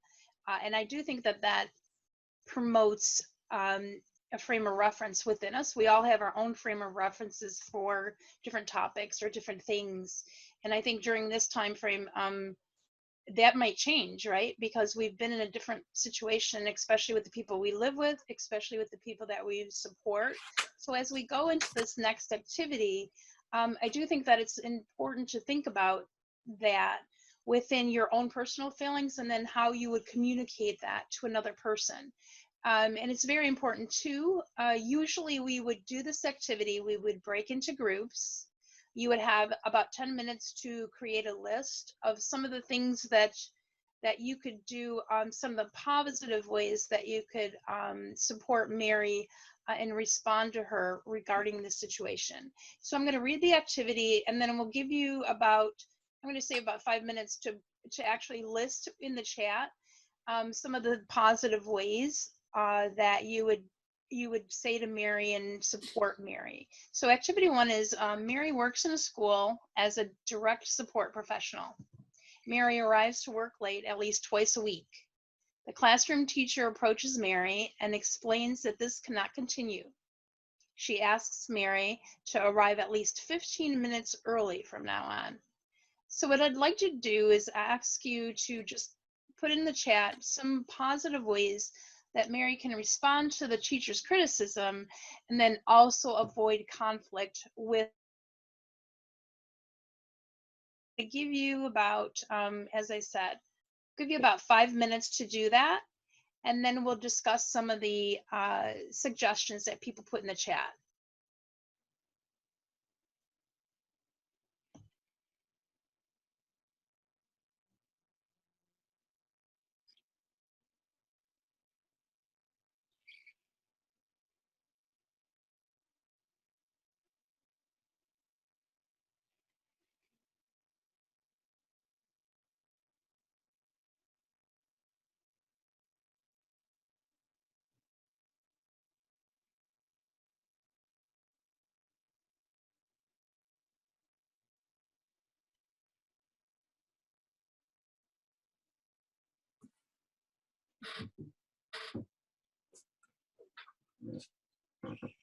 I think what I'll do is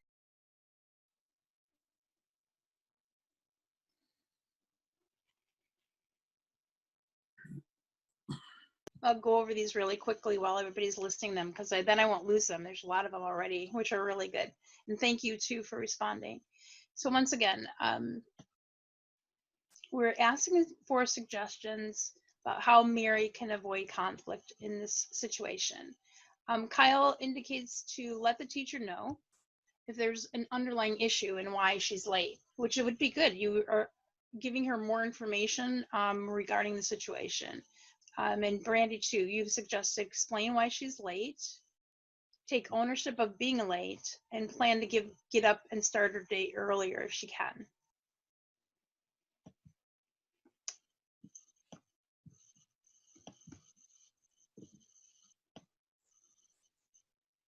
See, Angie, you've indicated admit she has arrived late.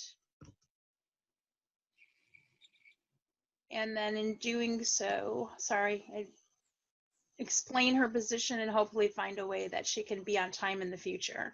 And Lisa, again, you said that as well. Admit she has arrived late as observed, but explain there's a real reason for it. And also, Jesse, you stated acknowledge and take ownership of being late, and then planning to arrive 15 minutes early. Gretchen, you've indicated rephrase what the teacher says and let her know that she was listening and understand that there is a problem, acknowledging that she will work towards doing better.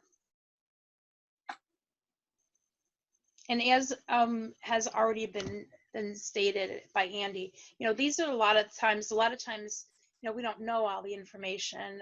We may not know what's affecting a person's day, even the teacher herself, right?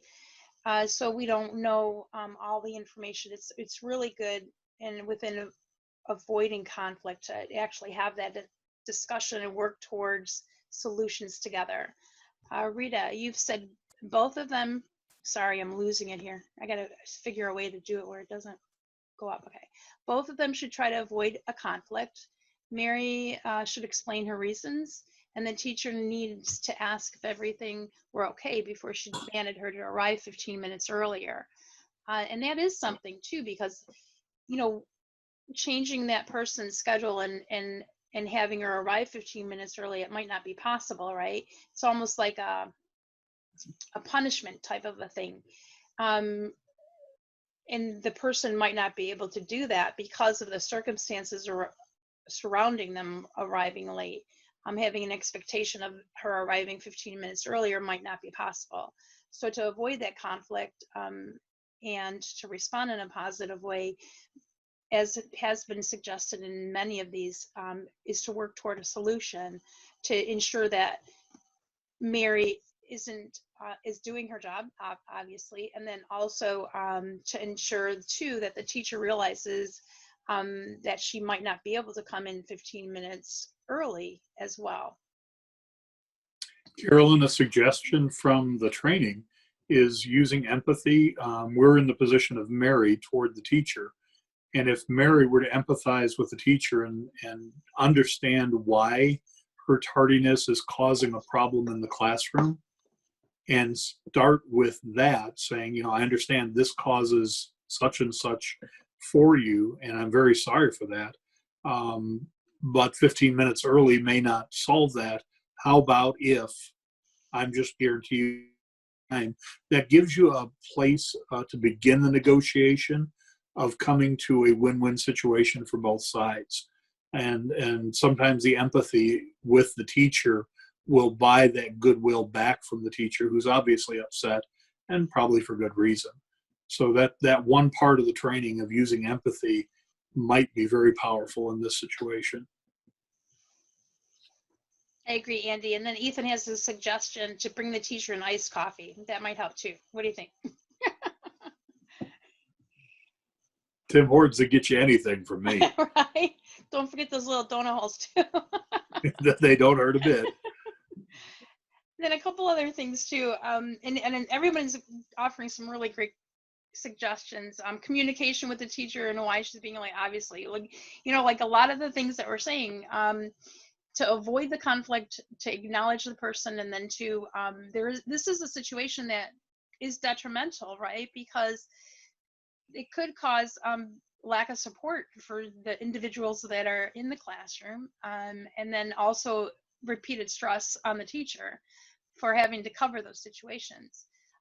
If it's twice a week too, obviously there's something happening within Mary's life that she's either she's not capable of being able to do so, but being able to work it out initially, that might be a good suggestion. Also, a couple of the things, obviously a lot of people have already suggested this. Mary can admit her error and say, you're right. I've been arriving late several times a week. And then, as Andy said, be empathetic toward that teacher and saying, appreciate the fact that she has been there to be able to address the student's needs while she's not. Mary can also thank the teacher for pointing out her error and say, this is hard to hear, but I know I've been skating on thin ice, something like that. Acknowledge it, say, that you're accepting the responsibility, and then also ask, what do I need to do to correct the situation, and then work together for a solution for both of them to ensure both maintain respect, dignity, and the bottom line too is to ensure that the students needs are being met, correct, by both of them. So. And this is a good place as well to show the importance of trying to stay away from an attitude. If she takes the humble approach and she empathizes with the teacher, she apologizes, takes ownership, all these excellent things, but she has a scowl on her face when she's talking to the teacher, that's not going to buy much. Or if she's got her arms crossed and she's kind of half turned away, or if her voice has that edge to it, if her tools are showing that she's miffed instead of the humility that she's trying to convey, then even if her words are perfect, the teacher's probably still not going to do very well, and you're probably going to have a hard time negotiating anything other than what the teacher has demanded. So again, this conflict resolution is a many-faceted thing. There are some very good concrete things here, but the implementation of them sometimes takes some nuance, and it takes some practice in front of a mirror to try to school your face into not saying things you don't want it to. And I've spent some time trying not to crack mirrors myself, because my face is usually, when I'm not thinking of something, it goes into grumpy mode and people think I'm mad at something, and I'm not. I'm just that's what I look like when I'm not paying attention. So be careful, very careful of attitude leaking out through your tools. And Andy, Lisa agrees with you too, and she appreciates your comment. She states that negotiation can happen rather than being 15 minutes early, for her to just be on time, have that discussion, because 15 minutes early, it might not be possible. If the person is chronically late, making them be 15 minutes early may be something that she would harbor some resentment toward. So our next slide too discusses how to resolve conflict. You know, once you're in that stage, like what can we do to actually resolve conflict? So if we could advance to the next slide on how to resolve conflict, and then we'll go over that. When we are confronted with conflict, either at home or at work, there's some steps that we can take to diffuse the situation and resolve the conflict. Once again, we've already mentioned some of those things, and Andy has gone over them as well. But what we should remember is we should think about the situation. It's not only within our own opinion.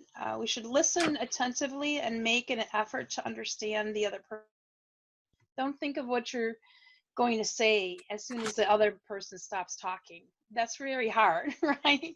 Especially now that we're trapped with people for, weeks on end. It's really hard to just listen and to actually think about what the person has just said to you. Also summarizing our feelings behind what the person's saying.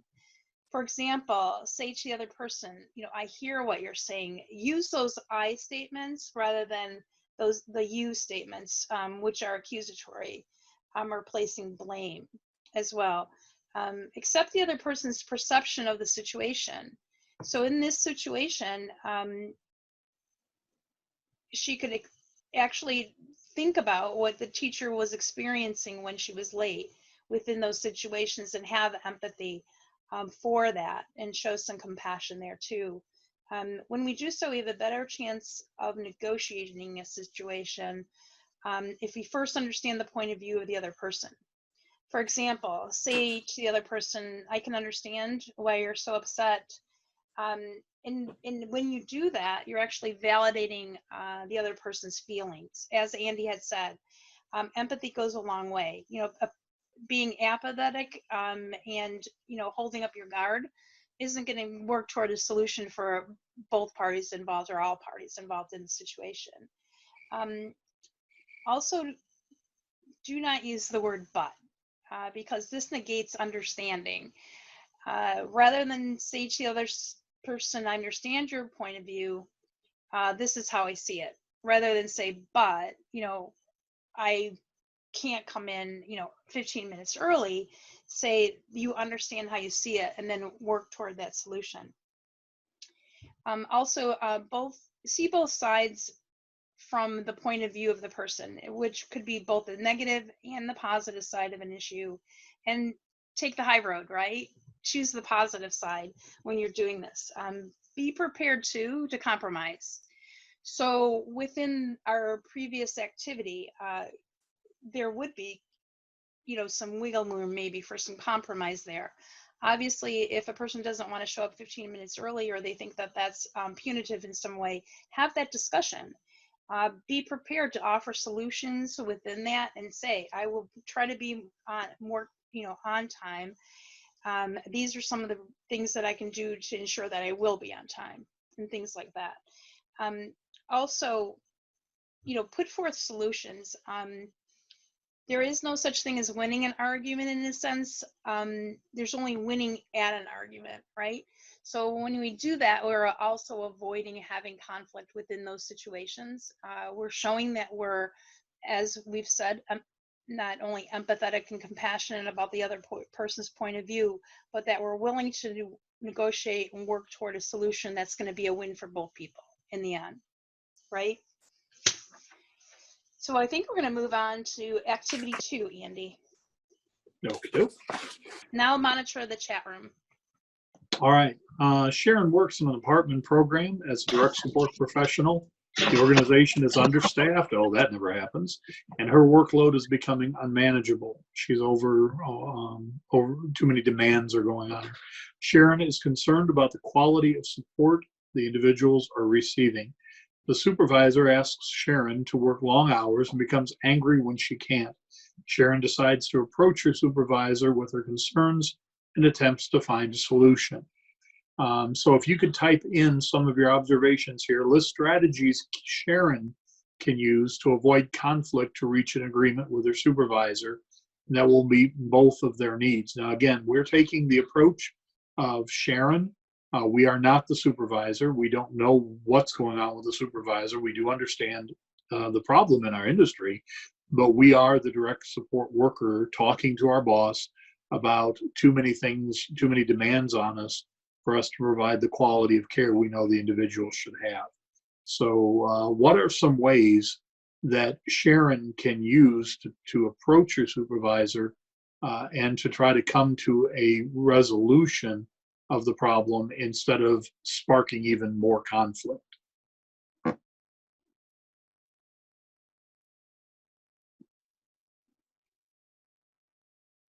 I just heard the tune from Jeopardy coming through my head as we're waiting as people type things in.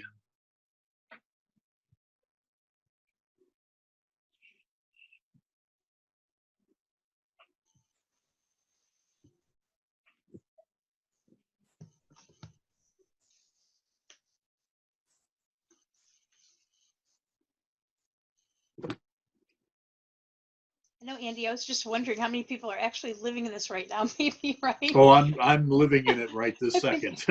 I know, I think a lot of people are probably going through this type of a situation. So we've been going through this for 30 years. It's just worse right now. Right. So Kyle has indicated, while I understand we are short-staffed and I try to help when able, working some of the long hours affect the quality of care he's providing. And that's so true, right? Especially, like I said, right now. Gretchen says to, oh, I'm sorry, go ahead. I'm sorry, it gets very scary with some of the things that we do. If I've been working a 20-hour shift and I'm now having to pass medications, I'm not real comfortable with that. That could be a life and death situation. But when there is nobody, somebody calls off, you're stuck, there's nobody to come in, those situations happen. And so it's a real concern. So, understanding the severity, it's not just a complaining employee. Some of the things that we do in our field are life and death, and they need to be done well. There's no other option to it.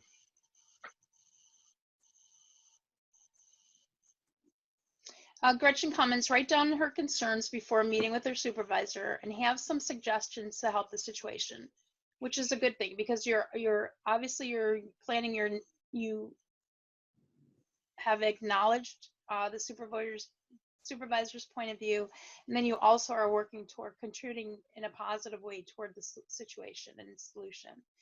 Bill indicates asks for supervisor's opinion to bring her into it, which is also a good suggestion.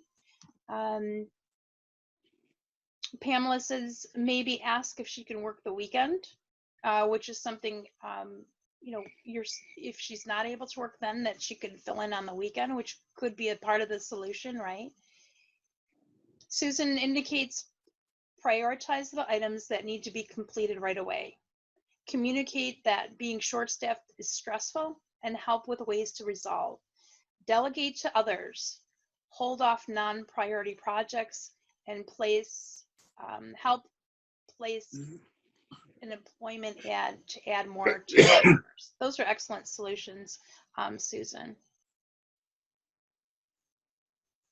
Especially at times like this, prioritizing what's needed to be done right away, because this is multi-dimensional in the sense of, scaffolding what supports would be needed and how to make suggestions. There's not like one correct answer that's going to be a solve all within this. Phyllis indicates I would discuss with her now how having so many duties affect the quality of working is creating a stressful situation. As Andy had indicated, it affects your quality of work. It affects the quality of services that you're providing. Angie indicates I'm struggling to provide quality services with all that is on my plate, and I want to help out in a stressful time that we are going through. Can we come up with a solution that helps us both? And again, you're offering as a team member, you're being empathetic, you're looking at the person's point of view, but also indicating, that you yourself have a lot on your plate and that you want to work together to help out both of you, which in turn then helps the people that you support. Let me see here.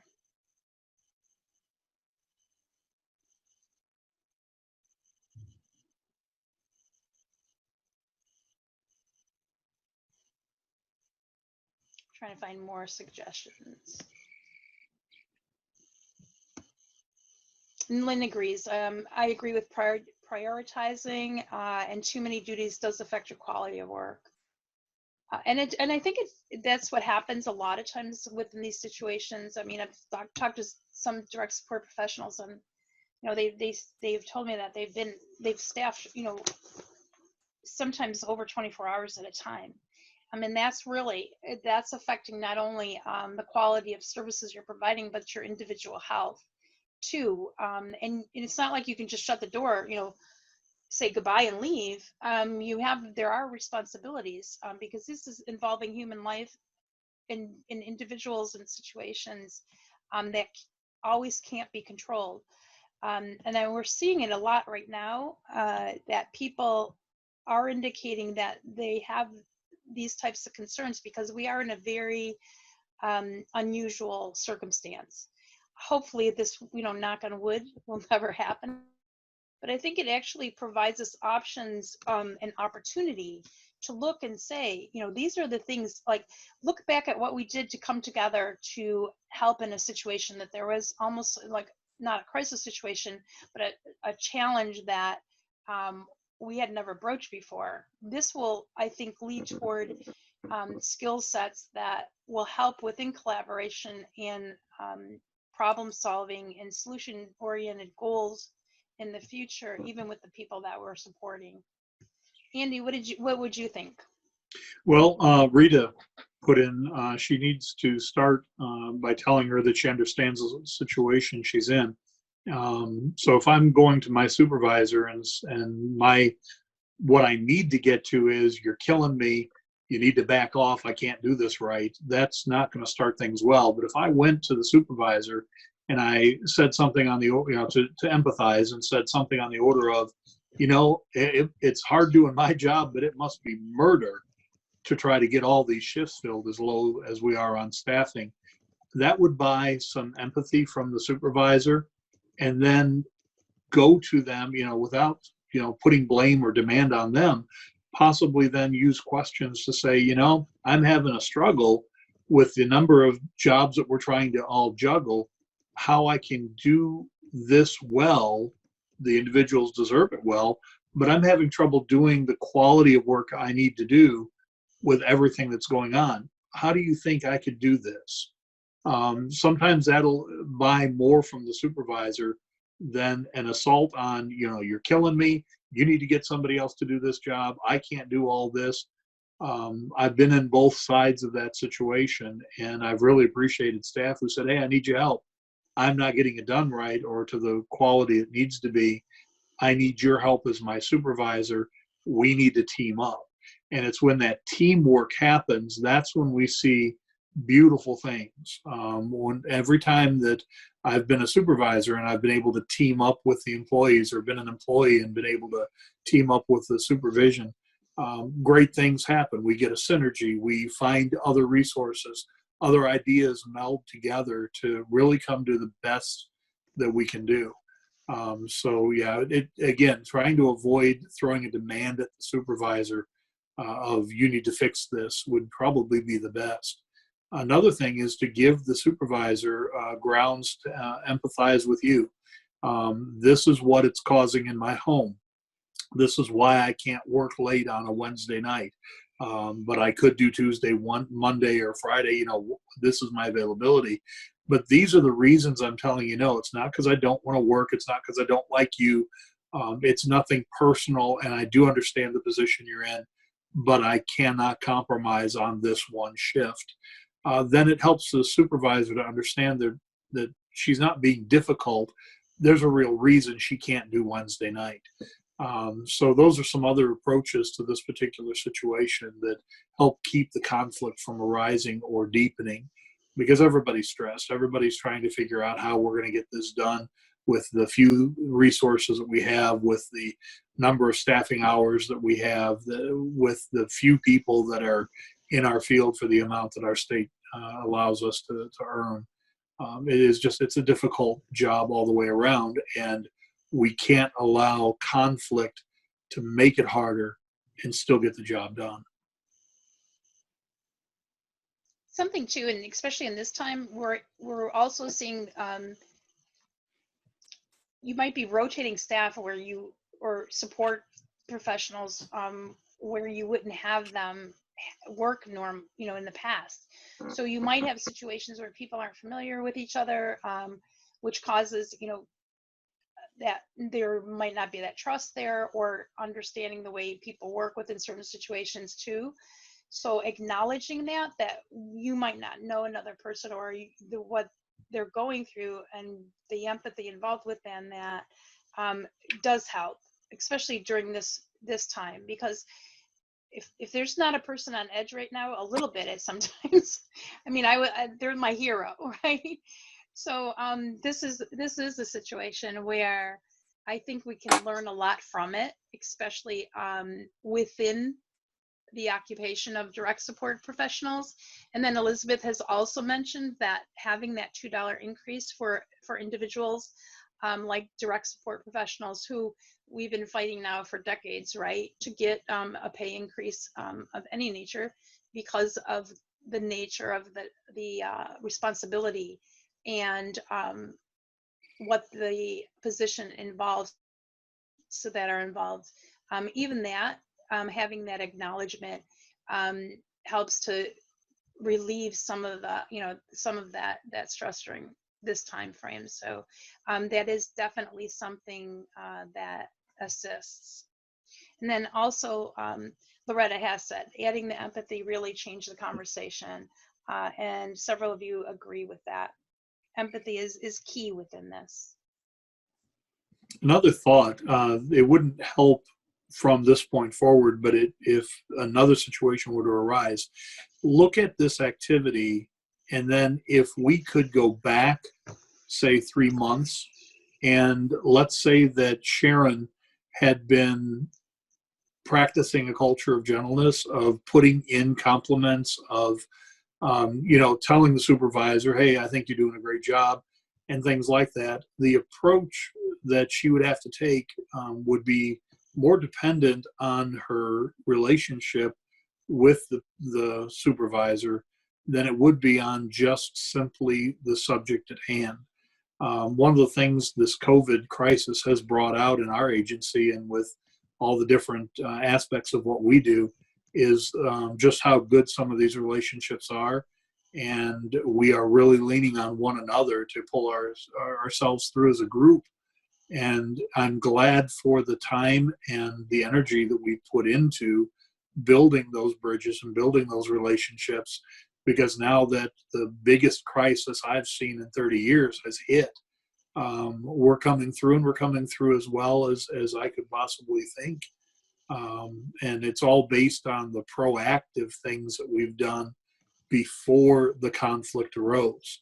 So another thing to take away possibly from here is, how can I build in future successes by how I'm dealing with a person on a day-to-day basis when I'm not dealing with a problem, when we're just communicating, we're just being around one another. How can I put something good in here that later on will give us both something that we can use to get through a crisis? And I think we can move on. Probably, do you want to go ahead and move on to the next? You want to move on to the next one, Andrew? You want me to read some more things? Let's see. We've got that exercise.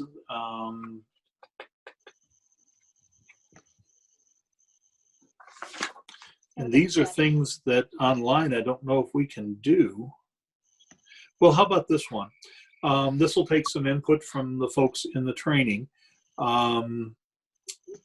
Give us a way that you've learned in this training to resolve conflict. One thing that you're going to take away from this, not applied to anything in particular, but one approach to resolving conflict that you're going to take away from this training.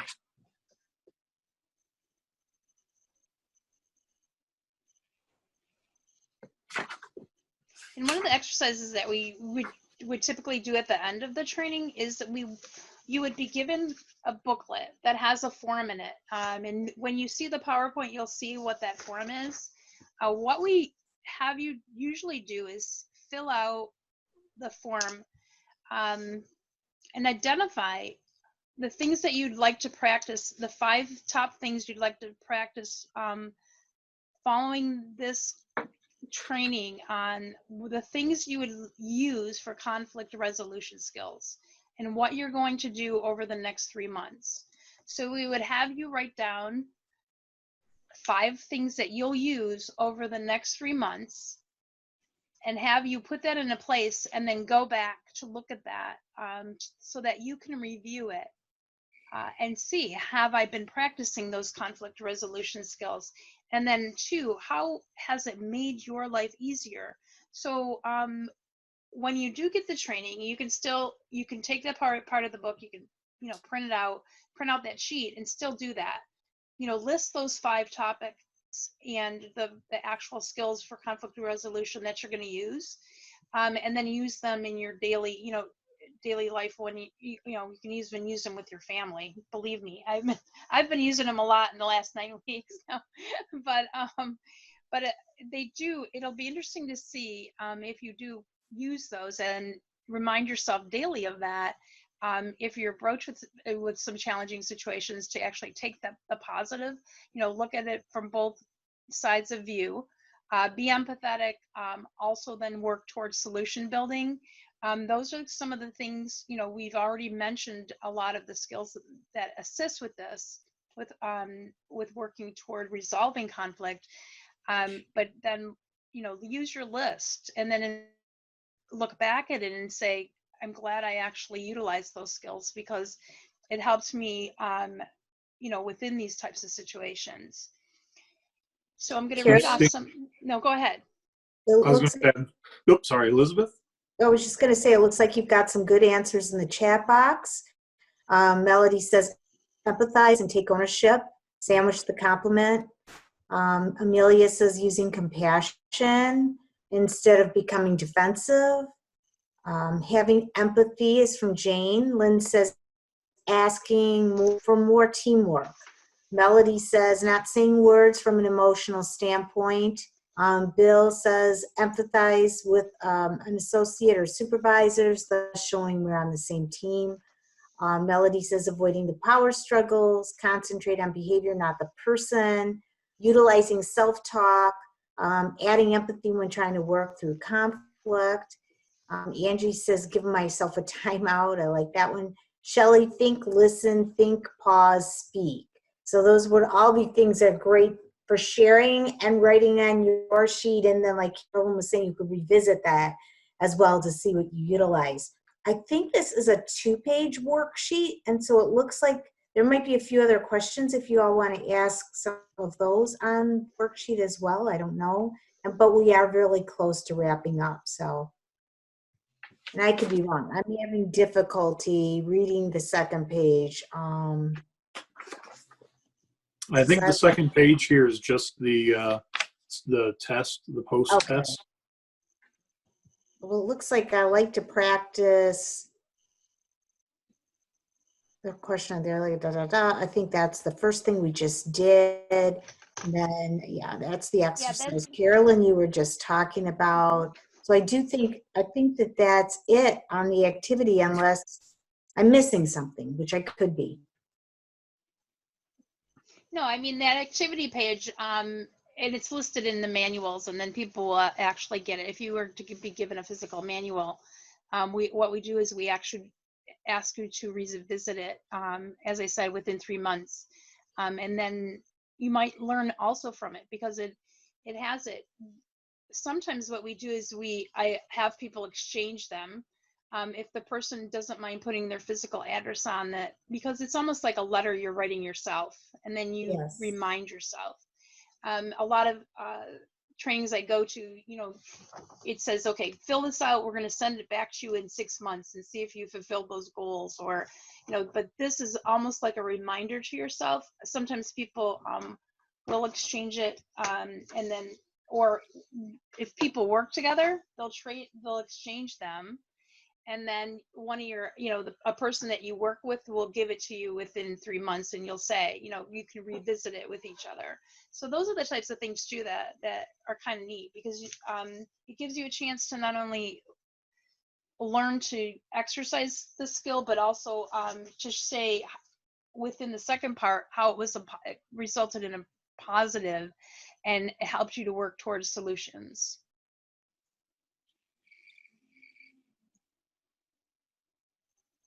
Does anybody have any questions too regarding the conflict resolution module?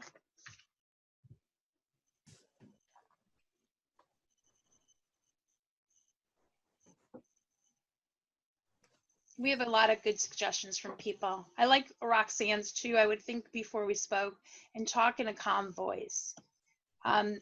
As Andy had indicated, your tone of voice is so important within a lot of these situations. A lot of people don't realize they have a particular tone. And then somebody like a partner or spouse or the kids will say something to them, and they'll be, they know the voice, right? But sometimes we don't know that we're using that voice. So I think that's a really important thing to recognize, that tone that we might have that kind of gets people, right on the defensive right away. So I appreciate you guys a lot. I don't think we have any other questions. I have one maybe question, what we can, Elizabeth, and it's actually from Brenna, and it goes into kind of what you've been saying about that tone and some people thinking and being defensive.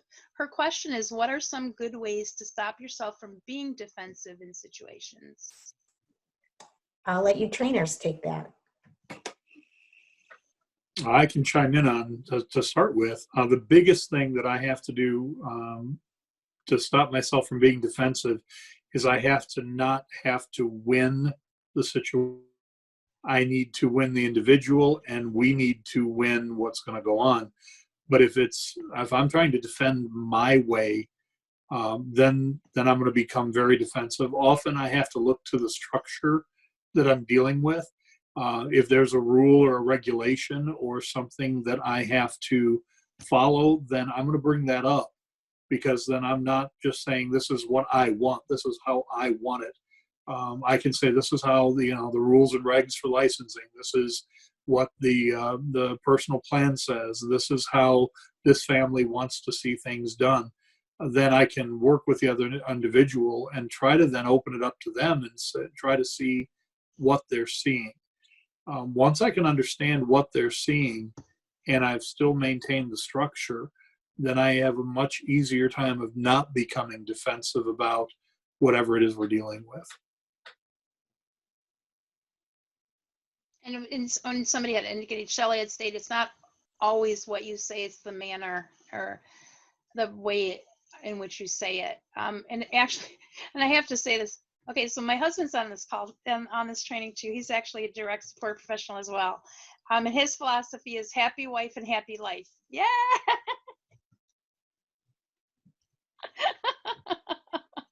That's a wise man. Yeah.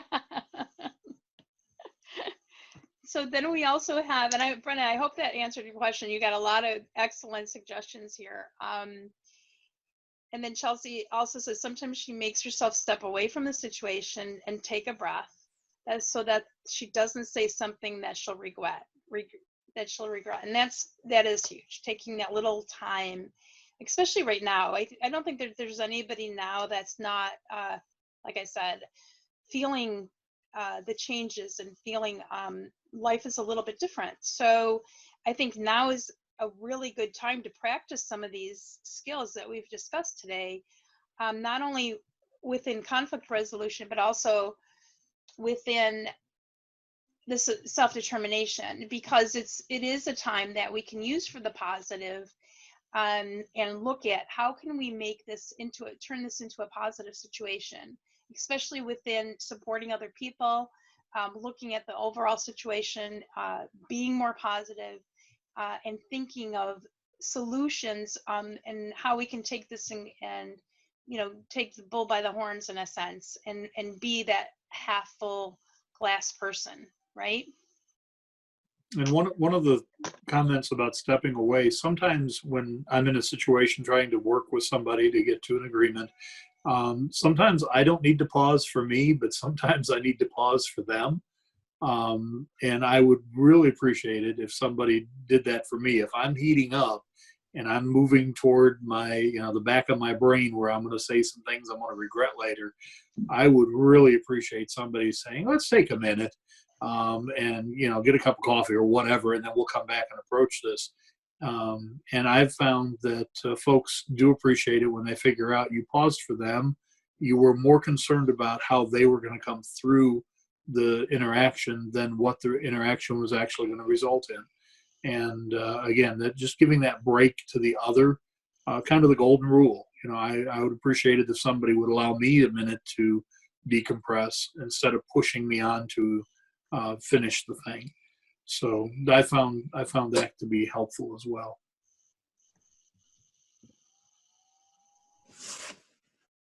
Well, thank you. I think that wraps us up, and I appreciate Andy and Carolyn's work today.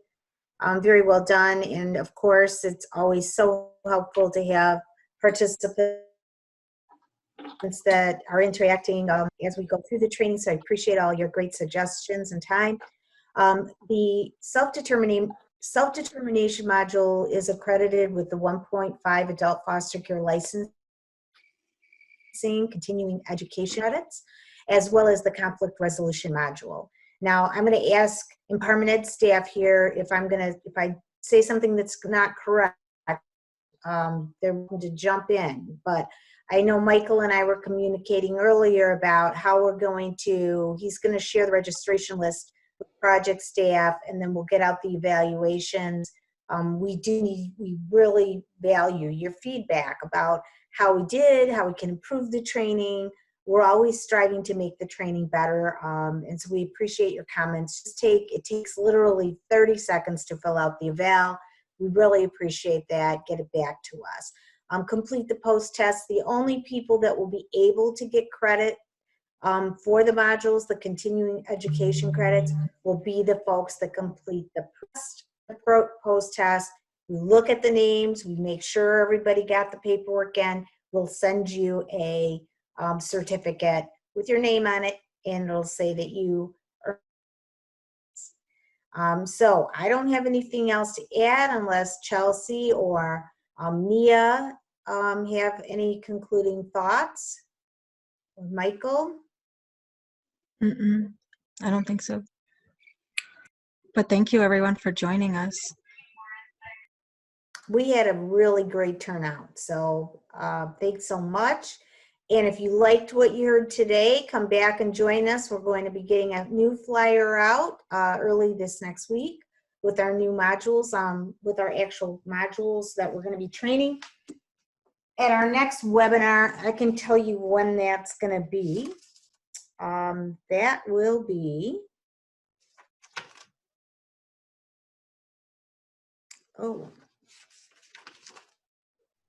I know we're going to do on the 21st of May, we're going to have an Empowerment Ed webinar on person-centered planning and the direct care worker's role in improving their process, and also friendship.